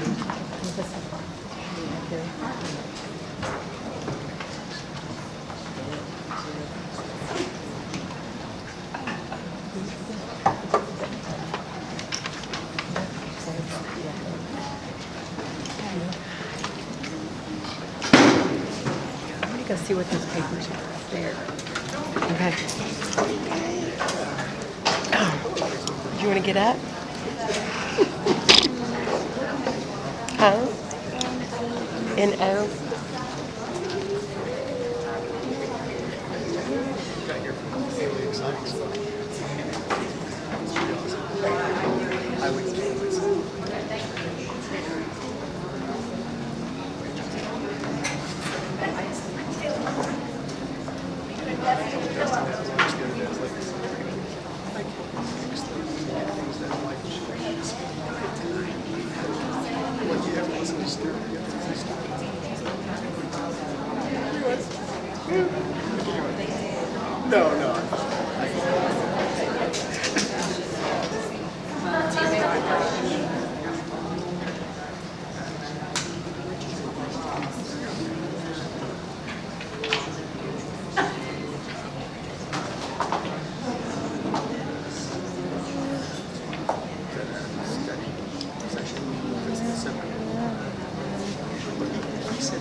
you see, you saw, this is a cut down version of, I don't know if you ever saw it. Okay, the final.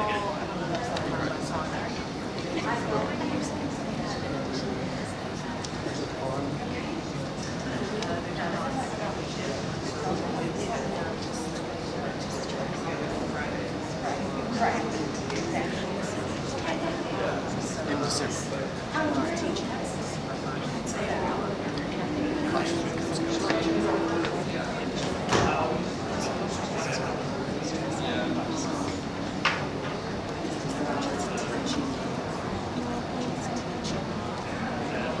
So they have a state supplemental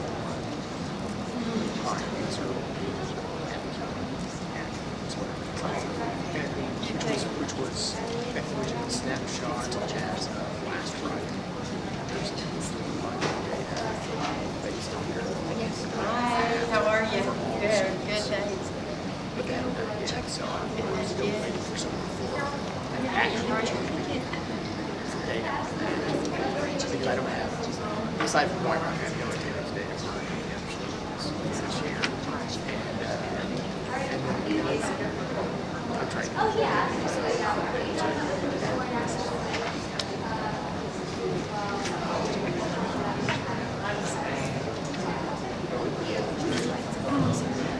Oh yeah, you said that it's like It is not, I feel bad that everybody's cold back there. I tell people to bring a blanket.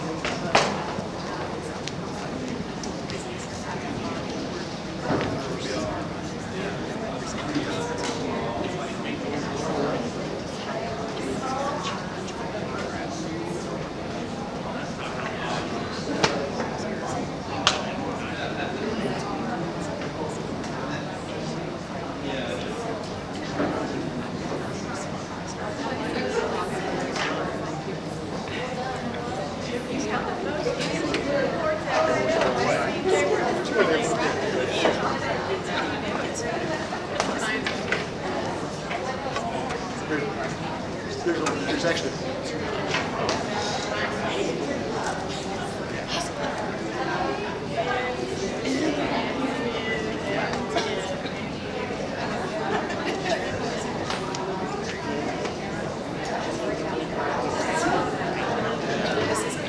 This is Kenya. This is what I actually said. Again, this is cut down. It's 53 minutes for actually and we'll just talk back.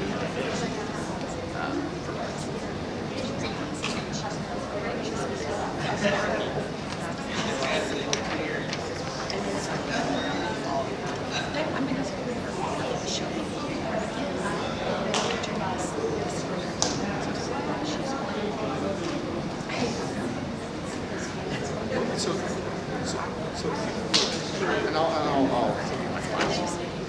What I gave you. If you look through the last No.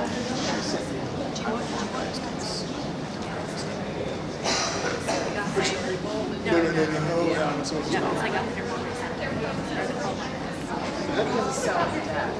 It is like, here are the homes that were listed for sale in Highland Park last year. And here are the number of children per household. They broke down the HPU, the tiny little HPU. They broke it down into 28 sub-zones and provided detailed analysis of every little neighborhood. Not like White Rock Valley size, like White Rock Valley would be broken down. Nice to meet you too. Take care. I mean, it's like. Hey, how are y'all? How are you? Good. How are you? I went to one of the Japan American meetings with Jake. I took him in. It's really interesting. He's just like, he's ready to go back to Japan. Well, you better figure it out. He's fluent. Is he really fluent already? And they only just started at Westwood. Yeah, she's getting it. Talking. And I'm like, okay, this is so cool. That is what To have somebody. Mom can't understand what you said. Exactly. I know, it's kind of fun, but anyway, but Jake's like people are just coming out of the woodwork about AT&T, TI, like this, and I'm like, okay, somebody's, I know, I'm excited. And I thought, he wants to go to Japan, which I'm fine with. I'm like, dude, that'd be fun. to, I think it was Savannah. You know Ellen Staker? She was a council president a number of years ago. She was the administrative assistant in the finance organization. Retired, and if you can't find her, I don't remember her. Yeah, I don't remember her. One of her sons went to, I think it was Korea. I'm pretty sure it was Japan, as one of his first jobs to teach English. Wow. Yeah. He knew a little bit more English. Yeah, you don't have to know anything. He had this amazing experience for several years.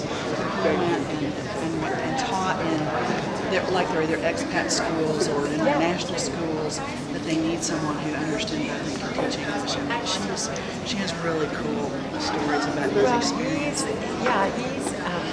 He'll end up there. He's looking at colleges, and I'm like, well, SMU teaches Japanese. My husband works at SMU. I'm like, you can go to Thank you, ladies SMU and and then gentlemen. We're go to come back. Anyway, Please good to to the see next you. item Okay. on our agenda.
Thank you, ladies and gentlemen. The next item on our agenda is an action item, and that is to consider the construction manager at risk for the non-traditional program.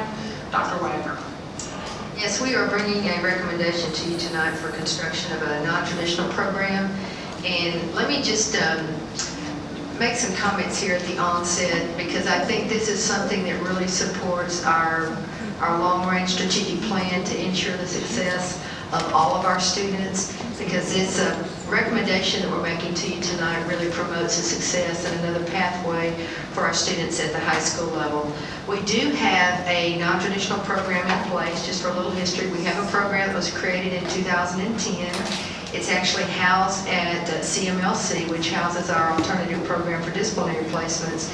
It's a totally separate program with a different purpose, but CMLC classrooms are utilized during the day, both AM and PM, by classes within CMLC. So our program that we're offering at that site is limited to evening only, and it serves a maximum of 65 students. And in looking at data and in evaluating that program, we know that that space simply isn't sufficient enough. We've also looked at attendance data, we've looked at dropout data, we've looked at graduation data. Mrs. Brown has talked to about 400 students to get their feedback and information. I'm going to ask Dr. Stone to share a little bit later just some of the data that we've looked at. But we've also considered several different options and how do we expand this program and what would be the best expansion to recommend. We started first with CMLC, and simply that campus doesn't have a footprint which is large enough to house additional classrooms for a non-traditional program.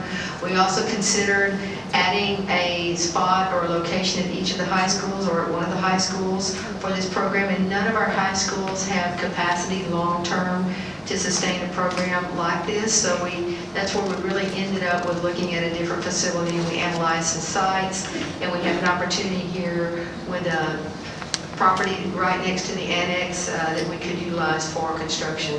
But we're going to be bringing a recommendation to you tonight for a new facility, which we would propose on the site over there next to the annex. And one thing that we're doing in conjunction with this is proposing a two-story facility. The first floor would house the non-traditional program, and the second story would give us, with some added efficiencies with construction costs in the future, to build out, but some additional space for professional development in our district. And so I'm going to ask Dr. Sherlin to share data with you which regards what we've looked at in terms of factors. And then following that, I will ask Mr. Harkleroad to share information regarding our recommendation for our construction manager at risk. That is a construction type which guarantees a maximum price to us that won't be exceeded, so that's certainly in our best interest. And we've gone through that process, and we're going to have a recommendation for you for Cadence McShane tonight. But I would ask Dr. Stone to talk first about the data and the need, and then I will ask Mr. Harkleroad to provide some additional information. Then I will make the recommendation, and then we'll open it up for questions and answers. Dr. Stone. Thank you, Dr. Wagner. Since we have begun to talk about our non-traditional program and the need for it, we have been using the figure of approximately 400 and 500 students total, and the questions have come up about how do you know that you have that kind of a need. We believe that could be a conservative need, actually, and so you have a handout that has been passed out to you, potential for non-traditional enrollment. I just want to take you through some of the things that we've been looking at. We've been evaluating some data and the actual need for this type of program.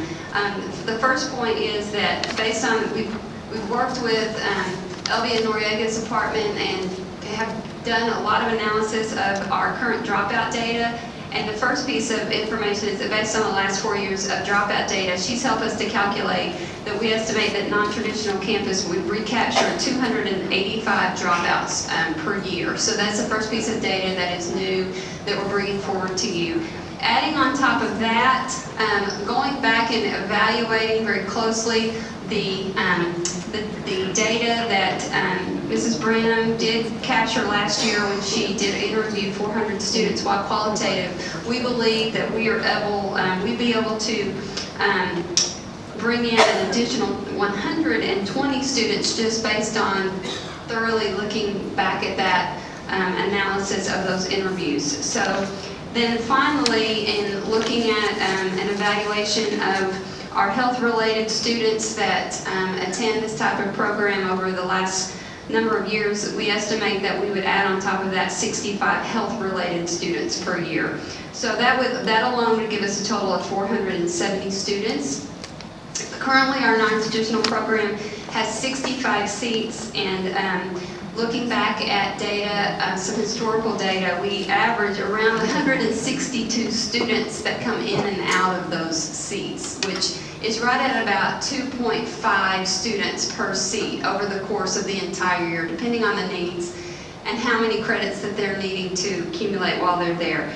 And based on this calculation, a non-traditional program with 360 seats, and that 360 comes from 120 seats in the morning, the afternoon, and the evening, or times 3. It could serve 900 students a year, and of course that would be probably a high estimate, but we think that it would be somewhere between those two numbers, between 470, between 850 or 90 students a year. And so another question has come, what would the percentage be of your entire high school enrollment? And so you can see there, it would be, if it were 470, they would be 4.6 of our total high school enrollment, and if 900, 8.8 of our total high school enrollment. So just some other additional data that does put some numbers, both in terms of a percentage, but also some specific numbers of students that would be served, and we thought that that specificity of those numbers might be helpful for you in terms of actual students. Mr. Harkroyd, if you would at this time talk a little bit about the recommendation for CM at risk and doing this out of capital projects, and then I will make the recommendation. Thank you, Dr. Wagner. We have already completed the solicitation for CM at risk in order to meet the timeline that was requested by the board and the administration. The hope is to have the program in place by August of 2017. And in order to do that, working backwards, we needed to have that decision part, that process, which takes about 60 days, complete if we were going to do that. What that does, as Dr. Wagner mentioned, it's one of the delivery methods that's available to the district that if it were to be approved, we would move forward with bids for the subcontractors and then generating what's referred to as a guaranteed maximum price.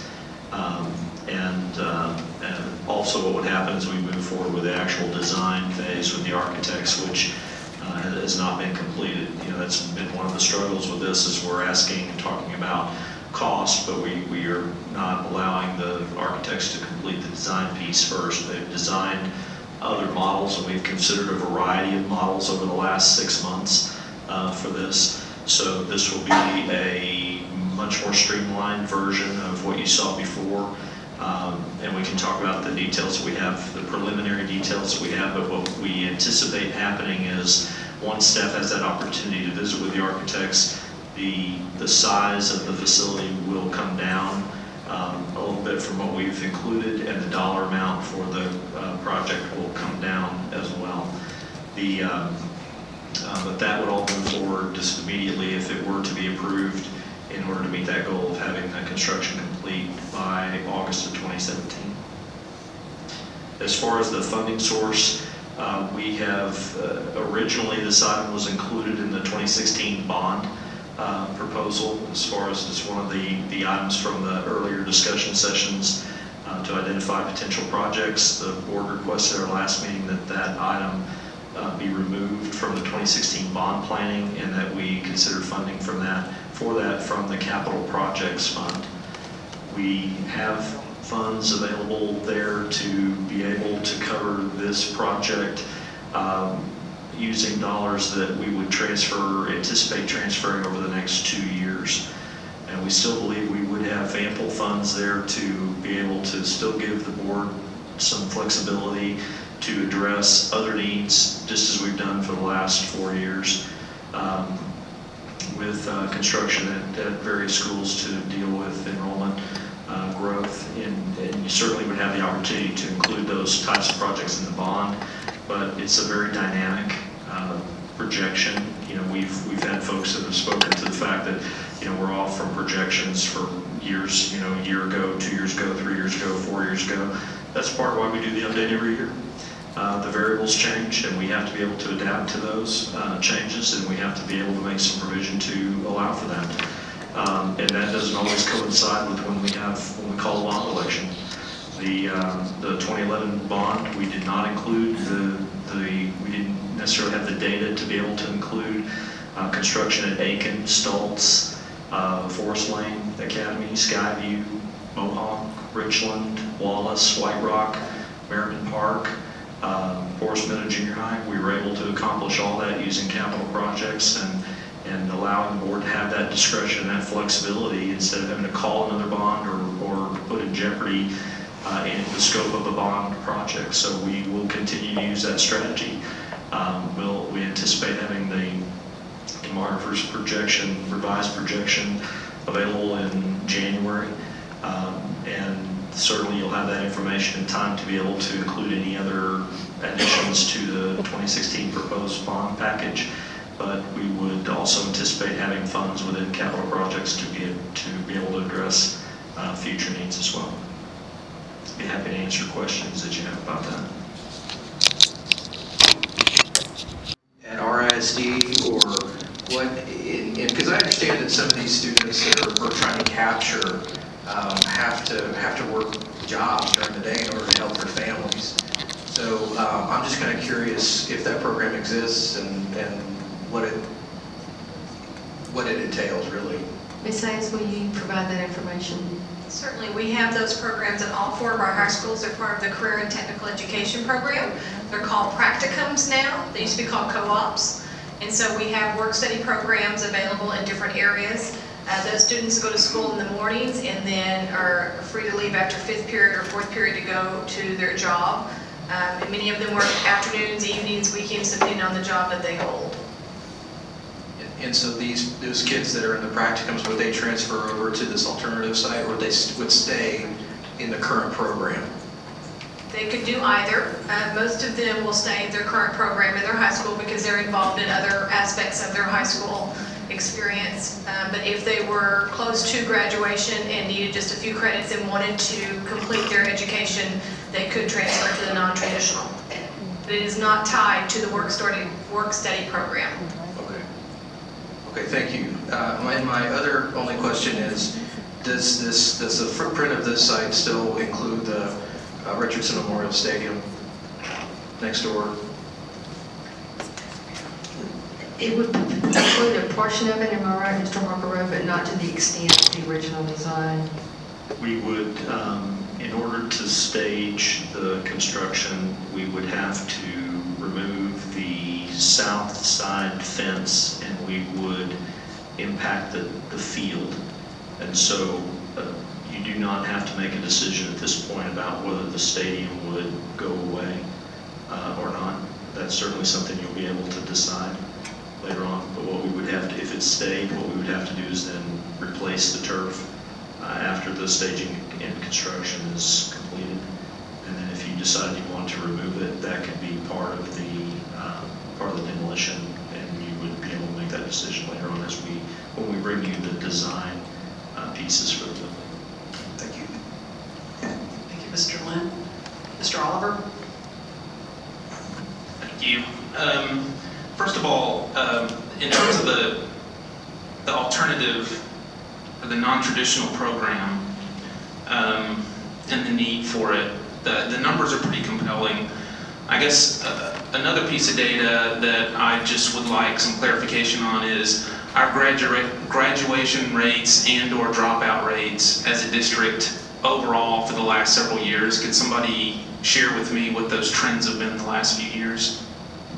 Yes, sir. We last year we had an 88.5% graduation rate, and we have pretty much been steady with those numbers. If you look at the number that Dr. Stone said, we estimate around 285 dropouts.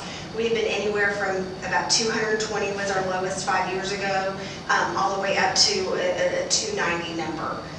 So we've been kind of in that annual rate right there, and that this is one of those things, is a strategy that many are employing to recover those dropouts.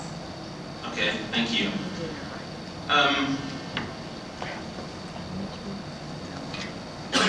I guess one of the things that it didn't come out crystal clear to me when we were giving the background information for this is that, and I just want to make sure I have my facts straight, construction of this nature obviously has a very long lead time. And so one of the things that's really driving a decision at this point in time is that we would like the new facility to be available to initiate this expanded service in time for the 2018-2019 school year. And I just want to make sure, I think this is calling for availability in the August 2018 timeframe, is that right? It's August 2017. Sorry, I got my years wrong. So 2017, 2018, is that right? Okay. I guess my final question is just about, and you, Mr. Harkleroad, you talked to it in your remarks before we started deliberating, and that is, the question of, I know there's been some concern about the usage of the funds in the capital projects fund for this as opposed to the possibility of other needs. And I guess, the way I look at it, I guess the question I would have for you, Mr. Harkleroad, is do you view it as a valid question or way of framing the question that if you decide to spend this money on the non-traditional facility, then you will not have that money available when you need it for if and when that growth does occur. I mean, do you view that as a valid kind of framing of the question?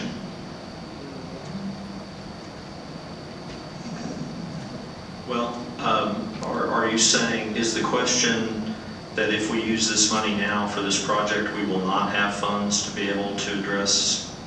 Yeah, because what I thought I heard you say was that you're comfortable that we will have ample funds in capital projects and in other fund sources that the district has to be able to address discrepancies in capacity that may come up over the next few years. And so that's correct. I guess the way that it's being framed, in some discussions, is that it's an either or, right? And so I guess I'm not seeing it as a win-lose. I'm seeing that this is a program that we see a need for and that we need to do, and that we believe we have ample resources should the situation arise that we again need to address capacity, that we would be able to do that.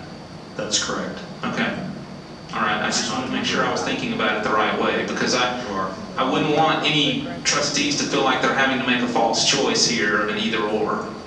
It's not an either or. Right. So, okay. That's all from me. Thank you. Okay, so I'm kind of a plain talker, but that was a good question. It was a real good question. But I'm just going to throw it out because we do have some folks here from Lake Highlands who have expressed concern about the enrollment growth in Lake Highlands.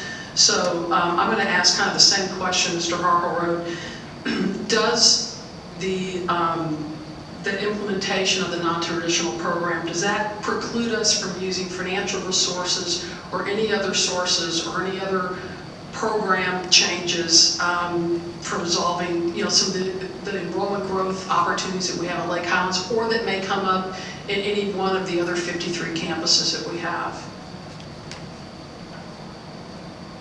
No. Thank you. All right. Other questions? Ms. Greenhalgh.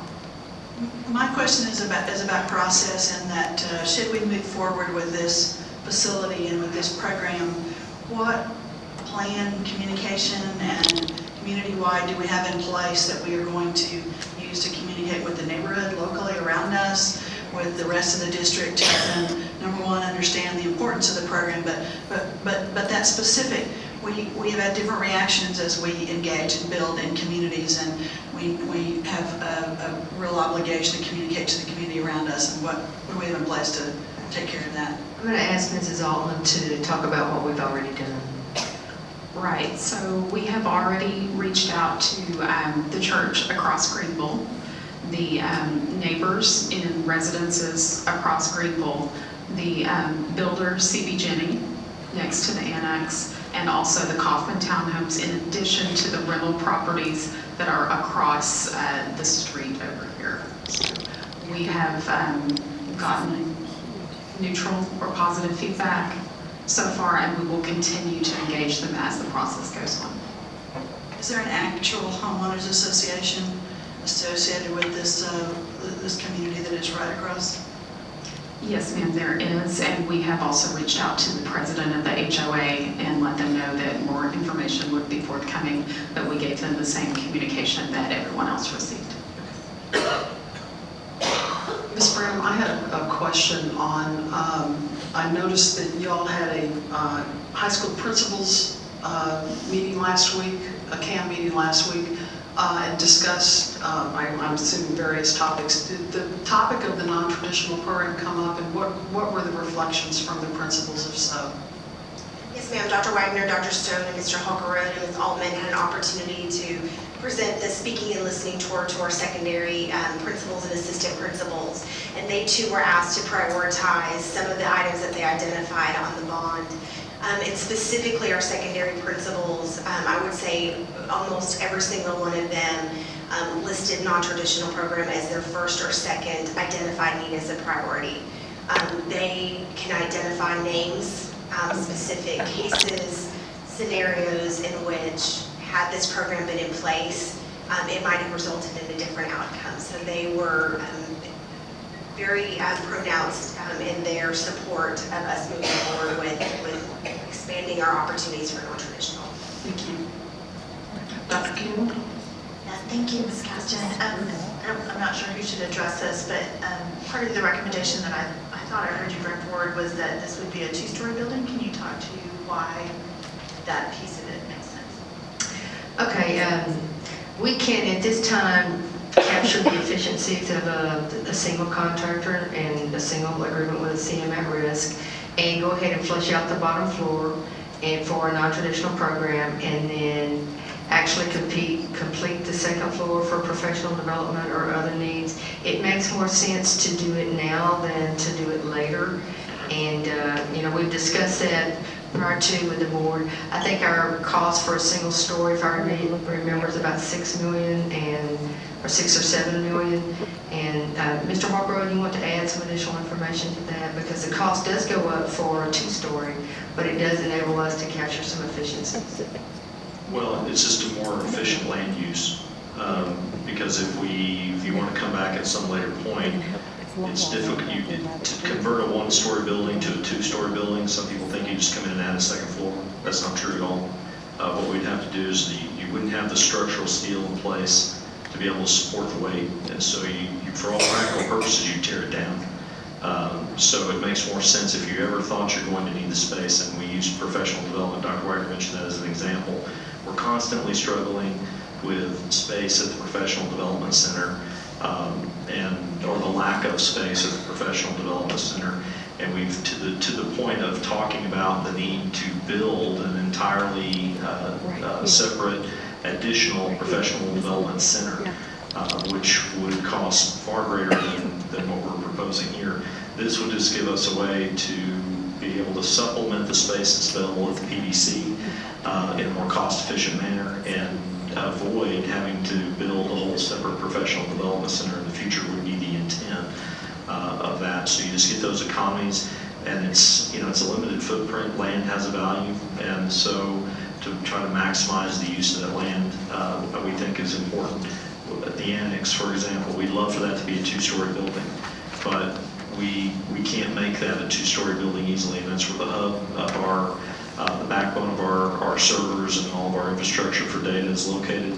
And so we just simply do not have the option of being able to tear that down and go vertical with it.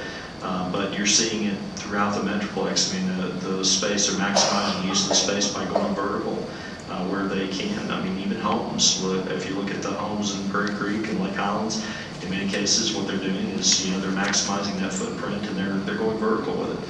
We're doing the same thing just to be more efficient with the dollars and give you the flexibility. It wouldn't have to be a professional development space, or not all of it. That's just an example, and that's probably one of the more pressing issues. But the board has discussed a variety of things, including a central daycare facility that we don't have space for.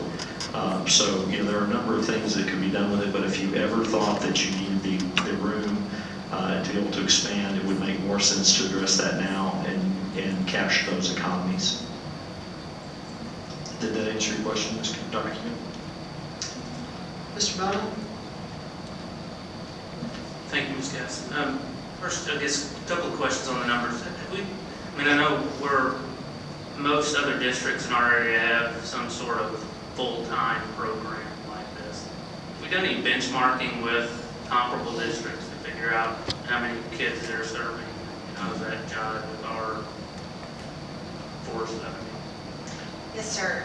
We have really surveyed the surrounding districts that are similar in size, similar to demographics, and we see around 6 to 7% of their total high school population are served with their non-traditional program. And I think you can see, again, where Dr. Stone mentioned, on the low side we might be at that 4%, and on the high side we might be at the 8% range. And we think we will come probably somewhere in the middle, just like our surrounding districts have done as well.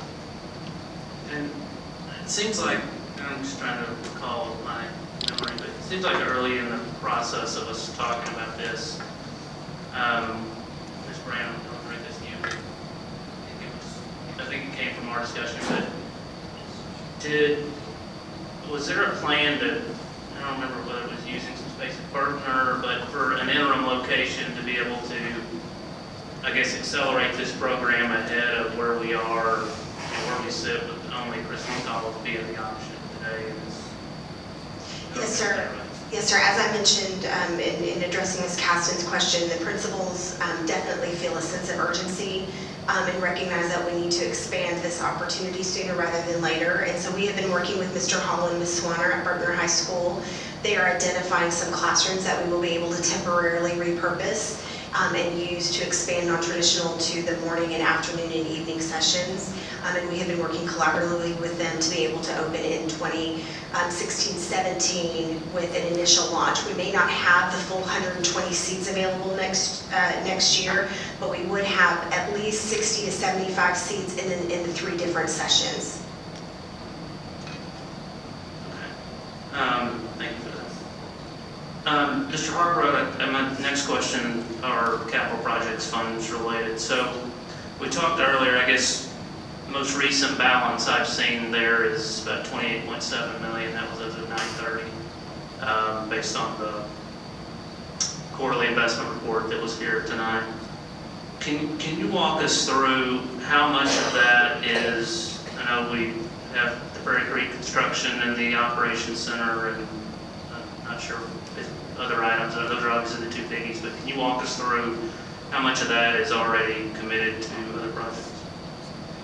That, and Ms. Pickens can correct me if I'm wrong, but on the quarterly investment report, when you see that capital projects includes a couple of different things. It's the capital projects fund that's listed there would also include your bond proceeds that come in and then of course come out. So the $28 million is not necessarily indicative of what we're calling the capital projects funds that's available for other projects. I believe the balance at the end of the fiscal year is about $16 million. Is that correct, Kimberly? Pretty close to that, 15.95 something and some change, so $16 million.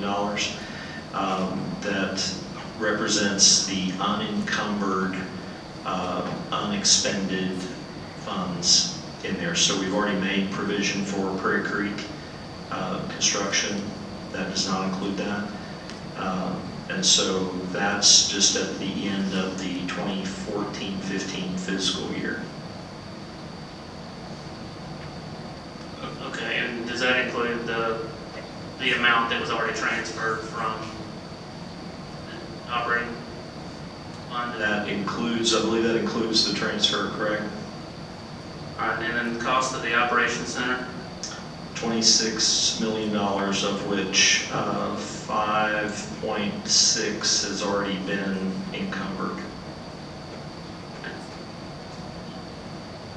So, okay, so it's fair to say then that 16 million plus about 5 million from, I guess, next year's transfer is already committed. Am I thinking about that right? It's, yes.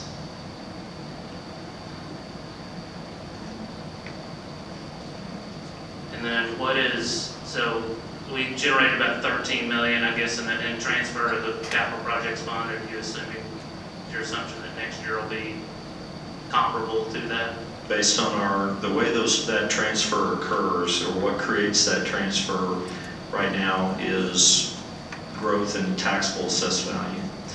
And the way that works is it has to do with what's referred to as lag, or the way the funding formula in the state of Texas is calculated is they look at your prior year values to determine your current year state revenue funding. So the increase in the value, we get to retain that for 1 year, and then it goes away. And so the approach we have used for a number of years is that we build our budget using current year taxable values. And the reason for that is to try to avoid the fluctuations in value from year to year. If we built in the lag, if we calculated our revenues using prior year values, we would see an increase in available operating revenues for a single year. Values are going to grow by an amount at least equal or greater than what they grew by in that base year, or else you'll go deficit. So, for example, we grew by 4.4%, I believe, this last year. If we had built those revenues in for that growth in taxable value, then we would be, right now we're projected to only grow by 4.04% for 15-16. So what that would mean is for 15-16, we would actually be deficit on the budget. And then at some point, revenues will, the growth in taxable value will, it may still grow, but to a lesser degree. And we've seen that pattern over and over again over the years. I mean, you don't have to go back very many years to see a negative change in taxable assessed value. Just a few years ago, we had a decline of almost 5% in taxable values. So if you have years like that, then you would go deficit within your operating budget. I know this is a long answer to your question, but a lot of people don't really understand lag and why that's there, and they think that if you have this surplus, why don't you just increase your budget? Well, that's why. We could 1 year, and then you just jumped on a roller coaster is what you did. And every single year that you have a change in taxable value, you'll have a change in your budget. And when your budget is made up of recurring expenditures, 85 to 90% of which are salaries, then you're not going to be able to move around very far in our budget if you have a decline and a deficit without cutting staff. So that's what creates it. So our projection for the next couple of years is that we will continue to grow at a fairly decent pace, but we're tapering the number down. That will create that those transfers into capital projects. And we feel confident that it will cover the remaining expenditure for the operations center plus the amount at least equal to the $12.5 million for the non-traditional program and still leave you funds. And then just to go back to answering the question that Ms. Caston and Mr. Oliver have also asked, you also have assignments within our fund balance that we do intentionally for extraordinary construction and repair that equal about $11.7 million, I believe. Is that correct? $11.7 million that could be used at your discretion. That's an assignment within our fund balance that would not alter our unassigned total fund balance available. So that, combined with the fact that you'll get the demographer's report in January, you won't call a bond election until February. If there was something compelling included in that data, you would have the ability to include that item in the 2016 bond. Plus, you have the ability to have a bond referendum more frequently than once every 5 years. So if something happened that was beyond the scope of all those available funds, then certainly we could look at that as an option as well. Did that answer your question, Mr. Bono, or did I talk long enough you forgot what your question was? Yes, until I heard about the additional 11 million, I thought I was working with some pretty simple things. So I guess my question really was, obviously, we will utilize the current projects fund for the Ops Center, plus some that we anticipate to generate this year. And then the remainder that we generate this year will go toward a portion of the non-traditional program, with some to be generated in 16. So that as I'm trying to figure out the numbers, that's what I'm seeing. But again, I didn't know, the $11 million. No, you're correct. Well, and there are other provisions we've also made. For example, we're going to close out the 2011 bond. We'll end up with positive variance on those bond dollars that we anticipate transferring into capital projects to reimburse ourselves for the additional expenses that occurred at the 4 auditoriums in the district that was beyond the original scope of work there. So we wanted to make sure we had the wherewithal to cover all the other remaining bond projects before we reimbursed ourselves for that. But that's what will happen. That dollar amount is about closed it yet, so, you know, we're estimating right now it's about $3.5 million. That is not even included in the money, the dollar figures that I gave you. So I think for those of you that have worked with me for a while, I think you know that I'm pretty conservative, and I'm not going to tell you that we have the funds to do it if we don't have the funds to do it. And we'll still have funds available to give you the discretion to be able to address other issues that you want to address. Mr. Harper? Ms. Blunt? Just, Mr. Bono might have been able to remember his question, but I think I've lost mine. No, two things. First of all, I want to thank you guys for giving us these numbers of where we can best serve these non-traditional students and where they're coming from. And just so I can be sure I've got my head around it, you mentioned a recapture of 285 dropouts per year, and then a disconnectedness group of 120. Can you help me understand the difference? Is one a group that just has a few? Yeah, okay, so you understand my question. I do. The 285 students are students that we have identified as actually dropping out from the system. And if you were to currently go to their homes, they are not enrolled in a system of education that is going to lead to graduation.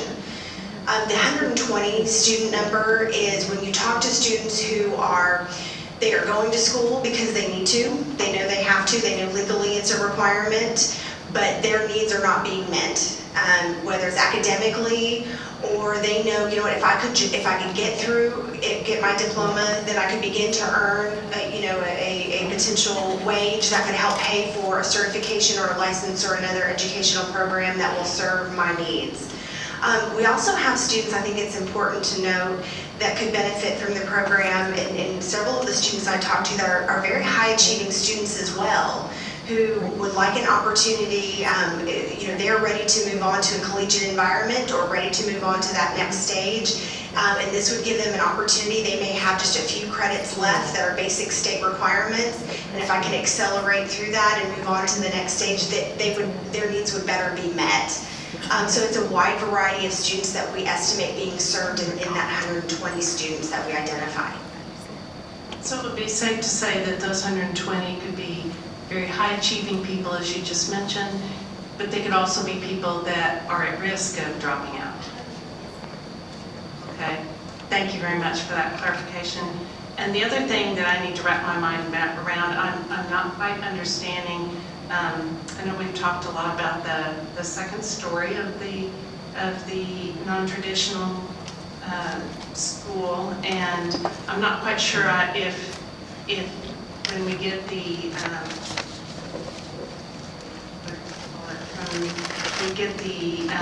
guaranteed price, the maximum price, is that going to include finish out on that second floor, or is this something that we're still leaving undetermined for sure? What is our plan there for what we'll see then? We will, what we'd like to do is be able to actually bring the architects in and start the design work. I think we're just a little ahead of ourselves there, and so, let them have an opportunity to visit with staff, identify what the priorities are on the second floor, and then they would be able to include that in the bid documents for the subcontractors. And then certainly the board would have an opportunity to review that once we complete the design piece. I think you have a lot of discretion on the second floor. I think the intent would be to make it as flexible as possible. So larger spaces that could be configured or broken up through movable walls or something like that, I think is the intent, just to create that flexibility. Okay, thank you for clarifying. Thank you, Ms. Boone. Mr. Harperwood, I want to just build on Mr. Lynn's question for a moment about the Memorial Stadium. As a part of the design process, will we be able to provide input on perhaps how that green space could be used, whether it could be a park, whether I don't know if you had an opportunity to talk to Mr. Johnson at the City of Richardson about maybe a joint project to honor that land with perhaps revitalizing it like we did at North Northridge Elementary? Certainly it could be, there would be opportunities for the stadium area or the green space, the additional space that would be created when the facilities portion of it functions come out. We have not had the conversations with the city yet. We want to have the conversation with the board first and make a determination, let you make a determination about what you want to have happen there with the building, and then we would move forward with consideration for green space. And then I guess my only other question that I have, for board members as we're doing this discussion, Mr. Harkrow has given us a perspective on the flexibility that we have financially for not only this project, but other projects as well that may or may not come up that are very important to address the needs of the district. And what I want to do is I want to make sure that y'all are comfortable with his responses. And if you have any additional questions or need other clarification, this is a good time to ask him. There are no dumb questions or bad questions. We're very fortunate to have Mr. Harkrow, who is very conservative. Mr. Oliver? Yeah, I just want to say before we vote here in a second, I'm convinced of the need for the program. I am comfortable that we have the ability financially to both construct the facility we need for this program and to react to any growth or changes in enrollment that might come our way over the next few years. And then finally, there's just one other way that this is being framed that I want to address, and that is that we shouldn't be doing this when we have other things that we should be doing. And I guess I don't know of anything that is more central to the mission or important to the mission of a school district than making sure that kids graduate from high school. I can't think of anything that is more important than that. We have lots of important things we need to do, and we need to do all of them. It's not an either or. Again, it's not a false choice. I don't think that by doing this, we are keeping ourselves from being able to do the things we need to do. So for all of those reasons, I am in support of the recommendation. Thank you, Mr. Oliver. Any other questions? Mr. Bono? I have one more of those bad questions and then some comments. I don't know if anybody asked this, I missed it, but estimated operating cost of the facility, do we have that number? Well, again, we need to design it first. We need to land on how many square feet it's going to be. We need to land on all the components of it. And so we kind of put ourselves a little bit at a disadvantage by, trying to give figures that without completing the design piece. It just depends. I mean, as it stands right now, it's 44,000 square feet if you count both floors. Estimated operating costs, I mean, that's just the utilities and maintenance and custodial would be approximately $80,000, 60 to 80,000. And then the staffing would depend on the number of students, and I'd have to defer to Dr. Medina and Ms. Brandon on that piece.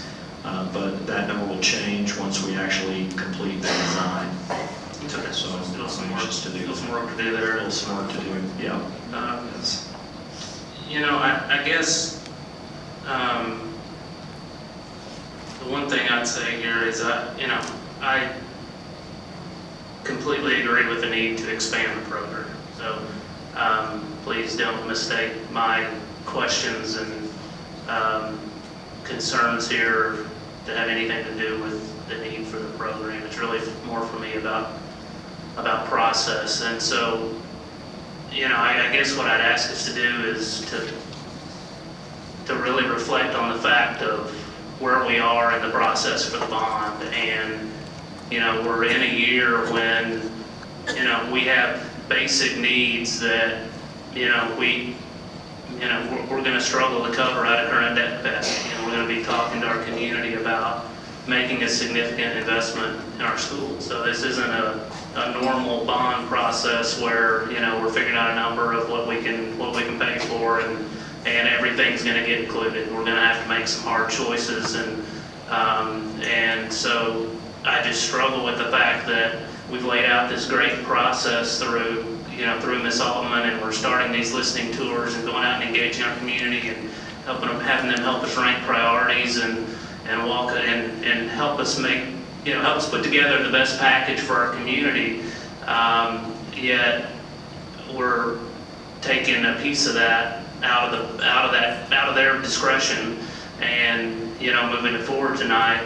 I'm sure we can. I'm confident in Mr. Harkroad and the ability to generate money out of capital projects funds, but we're going to have a very challenging conversation with our community as it relates to what's going to make the cut and how much are we going to ask them to invest. And I think, I just think we have to really reflect on that and ask ourselves, is this the right thing to do, to take this off the table tonight without giving our stakeholders a chance to help inform that decision? So, again, I completely support the program. Heck, my father led a program like this in another school district, so I've seen it work firsthand. So it has zero to do with the quality of the program and the need for it. My challenge is just the process that we've got a great process in place relative to seeking feedback on the bond, and I just would hate to see that get derailed because we're moving something forward and already making a decision for the community without giving them input into the priorities. So I unfortunately will not be supporting this tonight, but again, it has nothing to do with the quality of the program. So thanks. Other comments or observations? Well, just one that I don't know whether it will impact this thanking Mr. Bono, but I know that historically when we made the commitment 20 years ago that we would go to the community only every 5 years for the bond program, we set in place a system, which is the Capitol Buildings Project, or Capitol Project Building, that would allow us to react to those immediate needs, the things that we've had to do in the midst of that. We could have made a different choice at that time. We could have said we were going to go to the community every 3 years for bond and not use that secondary system that was engaged and involved. But we have effectively used that system over the last 15 years to address those critical needs. And the most recent examples were the ones where we used to add on to the elementary schools when those needs were in crisis. So it has just been, even though, as you mentioned, that our community is not really reacting to it at this point, it has been a system that we have used effectively and that our community has embraced as we move forward by using a sort of a two-level system that we have had to engage in and involve in. One was that they were engaged and involved in some of those bigger projects. Secondarily was the one that we as their representatives chose to engage and involve in to react to immediate needs. I personally feel comfortable that that system has served us very well and that it has allowed us to utilize both levels of engagement. And I do feel like the community has had an opportunity for input in that because we have effectively used that system over 20 years and they have embraced it along with us in moving forward in that system. So it's a different viewpoint, but it is one that has worked for us effectively, and I do think we can move forward under that umbrella because of the fact that our community has embraced that over the years. Thank you, Mrs. Greenhill. Mr. Oliver? I just wanted to make the comment that we've had a lot of projects over the last few years. Can somebody remind me how many classrooms we've added the last 3 or 4? 11 campuses have been involved. I don't remember the total classrooms. Talking and I'll calculate it for you. It's a lot of classrooms, right? Most of which are in the Lake Highlands area. I don't remember as part of that process, nor would I think it would be appropriate to go out and get community input as to whether or not we should build those classrooms. I don't think anybody would question that we need to have room for our kids. I think in the same way, you either conclude that this is a program that we need to support and have the facilities to be able to deliver, or you don't. I mean, if we take What are we going to do if we include this in the bond and the community says, no, we don't think this is something you should invest in? What would you do if the community said, no, we don't think you should add classrooms? Well, as far as I'm concerned, we were elected to sit here and certainly hear that input and feedback, but make those hard decisions. And so I remain convinced that this is a program we need to invest in. Because I don't know of anything more important, as I said, than making sure that kids graduate from high school. So to me, it certainly is, we are making this decision at a time when we are ramping up for a bond. But I don't see any reason why we should approach this decision differently than we have those decisions about whether or not to add that classroom capacity. So that's my perspective on that question. Thank you, Mr. Oliver. Yes, I think my comments may have gotten misconstrued, so if I can add one more. I think my concern is not the need for the program, it's the timing of, and Ms. Green, I understand we've effectively used the funds, and obviously coming out of a recession in 2011, we had no way to project the growth that was going to, come to our schools, over the last few years. The only point I'd make is, and obviously you have a historical perspective that I greatly appreciate, but, I don't know when we were at a point making a decision concurrent with also making a decision on a bond, which we have, basic needs that can't be covered under our current tax rate and are going to have to make some hard decisions with our community. So I completely understand that we can certainly work in some of these things through the capital projects fund. My only comment is my concern rather is that it's a much more complicated conversation on the bond side this year, and I think we need to keep our powder dry and have a good cohesive conversation with our community before we're making significant investments. So that's hopefully that helps clarify it. It has nothing to do with the historical use of the capital projects fund. I'm completely comfortable with the way we've done that. It's more just has to do with the current state that we find ourselves in and the current, in the coming months that are going to be very important, engaging our community and the challenges we're facing when you're doing that. And I appreciate those. I think they're very valid. I just want to clarify that my comments were really aimed at why I felt like I personally could go ahead and support this, just as you were offering the comments about why you felt like it wasn't appropriate for you to support it at this time. They were not in any way engaged in trying to convince you to do something different. They were really related to my thoughts on this project. So I think we value your comments and we value where you are in your community and the things you need to do and that are important to you. And that was never my intent, was to signal to you that we didn't value that. Okay. Mr. Harper, I have one clarifying question before we take a vote. Ms. Branham referenced that there are approximately 280 students that are dropping out. In a ballpark, obviously there is lost funding that is associated with those students that drop out. Approximately, what are we looking at every year? Say 75% of those students, 200 students leave our district. What is the financial impact on the lot? 200 is about a little over $1 million, like about $1.1 million. And those monies can be used to address some of the operating costs that would be associated with this program? It would more than offset the increased operating costs, including the increased staffing. Okay, thank you very much. At this time, Board and Dr. Wagner, what I would like to do is I would like to thank you, Dr. Wagner, and your staff for bringing this program to us, identifying the need out there for the students, providing us data and fact-based evidence that supports the recommendation that you've made. We understand the sense of urgency in meeting the needs of these students who, once they are gone, in all likelihood will not return, whether it be an RISD or some other district across the state.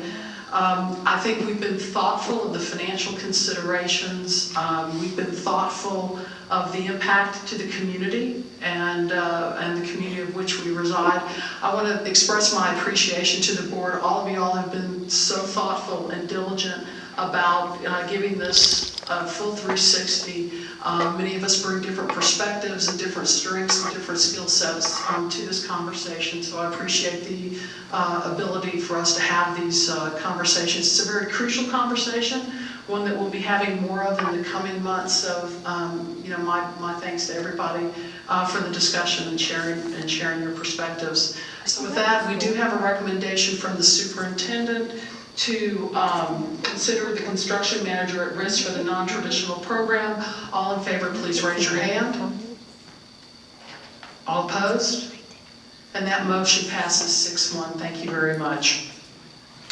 Our next item on the agenda is an action item to consider the budget status report. Dr. Wagner. Okay, we bring this to you each month, and I think all of you know that when you approve the budget, you approve the operating fund and the child nutrition fund and then the debt service fund, and we bring you any changes each and every month, and I'll ask Mr. Harper to walk you through this report. Thank you, Dr. Wagner. If you'll, starts on page 53, there are no increases to the budget as part of this month's budget status report. We just have what are referred to as fund neutral or transfers that departments and campuses are making between functions, so no increase in the aggregate budget. Okay, our recommendation is for the board to approve the budget status report as presented. Thank you, Dr. Wagner. We have a recommendation. Do I have a motion, please? So moved. So moved by Dr. Kuhn. May I have a second? Second by Mrs. Greenhaw. Any discussion? All in favor, please raise your hand. And that motion passes 7-0. Thank you. The next item on our agenda is also an action item, and that is to consider gifts. Dr. Wagner? Okay, we are bringing two sets of gifts to you. Page 61 and 62, we are bringing 3 gifts of $5,000 or more, which will need board action, and we're bringing 30 gifts of less than $5,000, which are information only. But if you look on page 61, and I will walk you through the 3 gifts that are $5,000 or more, we have the PTA from Arapahoe Classical that is donating funds and both equipment for additional supplies. We have the Apex Tool Group at Berkner, which is donating supplemental supplies, and that's actually equipment value. And then we have the PTA at White Rock, which is making donations through cash for supplemental supplies. So the total cash is $23,646. The estimated supply and equipment value, $21,800. The total for cash and equipment and supply value is $45,446. And then the cumulative to date is $345,113.10. The 30 items that are less than $5,000, you will see a number of different donors. You will see United Way, PTAs, churches, Target book clubs, Wildcat Club, Excellence in Education Foundation, parent groups. It's a number of different associations. Purposes, you'll see science camp, supplemental supplies, books, field trips, discretionary. The total cash is $24,365.65. The total for supplies and equipment value is $7,200. The total for both cash and equipment and supplies is $31,565.65. The cumulative to date is $98,856.57, and then the grand total, $443,969.67. Prior year comparison, you will see that we're up almost $76,000. So again, action is needed only on the 3 items of $5,000 or more. So at this time, I'm recommending that the board accept the gifts of $5,000 or more as presented. Thank you, Dr. Wagner. We have a recommendation to accept the gifts. May I have a motion, please? So moved. So moved by Mr. Bono. May I have a second? Second. Second by Mr. Oliver. Any discussion? All in favor, please raise your hand. Oh, do you have something, Mr. Bono?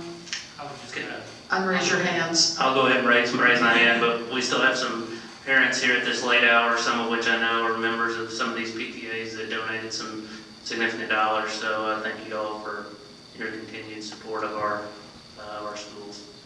Thank you, Mr. Bono. All in favor, please raise your hand. And that motion passes 7-0. And I do echo your comments. I typically do this after they're accepted, but that's no. I would happily yield the microphone, but we are most appreciative of the support from our PTAs, our churches, and our community groups that continue to invest their time, their talent, their treasure with our students in the RISD. So our thanks if you would convey those. The next item on our agenda is an information-only item, and that is unclaimed property to be claimed by the Richardson Independent School District. Dr. Wagner. Okay, the property code for the state requires all financial institutions that are holding unclaimed property to file a report. And so we have an attached report which identifies items that can be claimed by our school district. If you look on page 64, you will see a number of different entities. You will see the amount, and then you will see the reporting institution. And this is information only. Our total is $4,586.47. Any additional comments, Mr. Harkleroad? No. That was easy. And no action required. Thank you, Dr. Wagner. Our next item on the agenda is also an information item, and that is a bond planning update. Dr. Wagner. This is just real brief. We haven't had a lot of significant changes, but we are bringing the revised projected cost and proposals to you tonight. And we did have a bond subcommittee meeting last week and discussed a number of different items, but at this time I will ask Mr. Harkleroad to take you through the changes on the proposals. And each of you have a handout, 20 pages with updated cost. Mr. Harkleroad. Thank you, Dr. Wagner. Yes, each of the board members should have a revised hard copy of the bond planning document. A few changes had to do with some adjustments on the innovative instruction space and looking at making a few modifications there. On the instructional technology, we've made incorporated changes requested by the board into that item as well, which affected the enterprise technology piece. So those were items that were highlighted in red previously that there were still some outstanding questions on. I think we've resolved all of those items, so there are no unresolved at this particular point. Certainly the dollars will continue to refine as we move through the process and go forward. So those are the major changes. We're at $417 million on the requests. And these are not recommendations at this point. They're still not recommendations. They won't be until after we complete the listening tour and getting feedback from our community bond advisory group and other groups that we're going to continue to meet with through December. But I'd be happy to answer any questions that you have. Questions? Mr. Rowe? Thank you, Mrs. Caston. Just a real quick question about the $19 million in enrichments for the JROTC program. Help me remember exactly what that was for. Was that for at every campus, or I can't recall exactly what that. I think you were referring to the $19 million for instructional technology. Sorry, I'm sorry. Yes, thank you. I apologize. We can add, we can add grid lines to that if that would help me at least. Thank you. But the enrichment piece for the junior ROTC is to expand the the enrichment is to expand the program to the other 3 high schools. It's currently only offered at Berkeley. Do you need me to keep going? No, that one, I got it wrong. So I'm just thinking, how did it go from 500,000 to 19 million? Right, exactly. Thank you.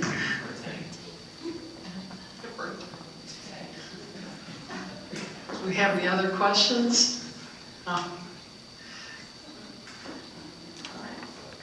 that concludes the discussion on the bond planning update. I do have one under the discussion of upcoming events, and this is for board members. I had an opportunity today to go to Westwood Junior High and have the first of the gifted and talented presentations. And let me tell you, the kids were phenomenal, absolutely phenomenal. And I have a couple of thoughts. I know in our packet we got the problem statement and an introduction.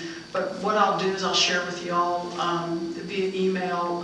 There was a good introduction on that. So if you'd like, I can send that to you tonight. But the kids are eager to provide their perspective, and they're really looking forward to presenting. And then hopefully one lucky class will come and present their findings to the board. So Ms. Branham, thank you. I know that took a lot of work on the part of I think Ms. Simons and Ms. O'Brien, but it was just a real treat to be there today, so we appreciate it. With that, this meeting at 9 o'clock is adjourned. Thank you very much.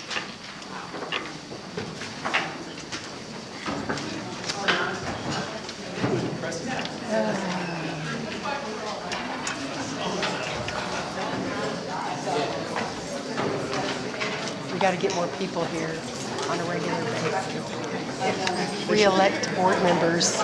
Seriously. I'm pretty sure Justin's the only one trying to do his job. Well, this is always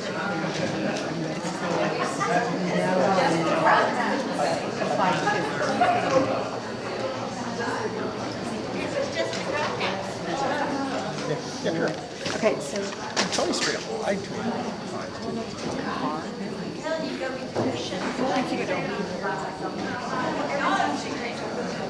Well, no, I do. Well, no. Well, we're talking about who within an elementary school. No, well, the point is, I don't have a problem. No, Life but is the building, complicated. Yeah, it does. No. There won't, I mean, well, the point is they cleaned out their fund for the next 2 years. Yeah. They have no money for anything. But you know, the thing is,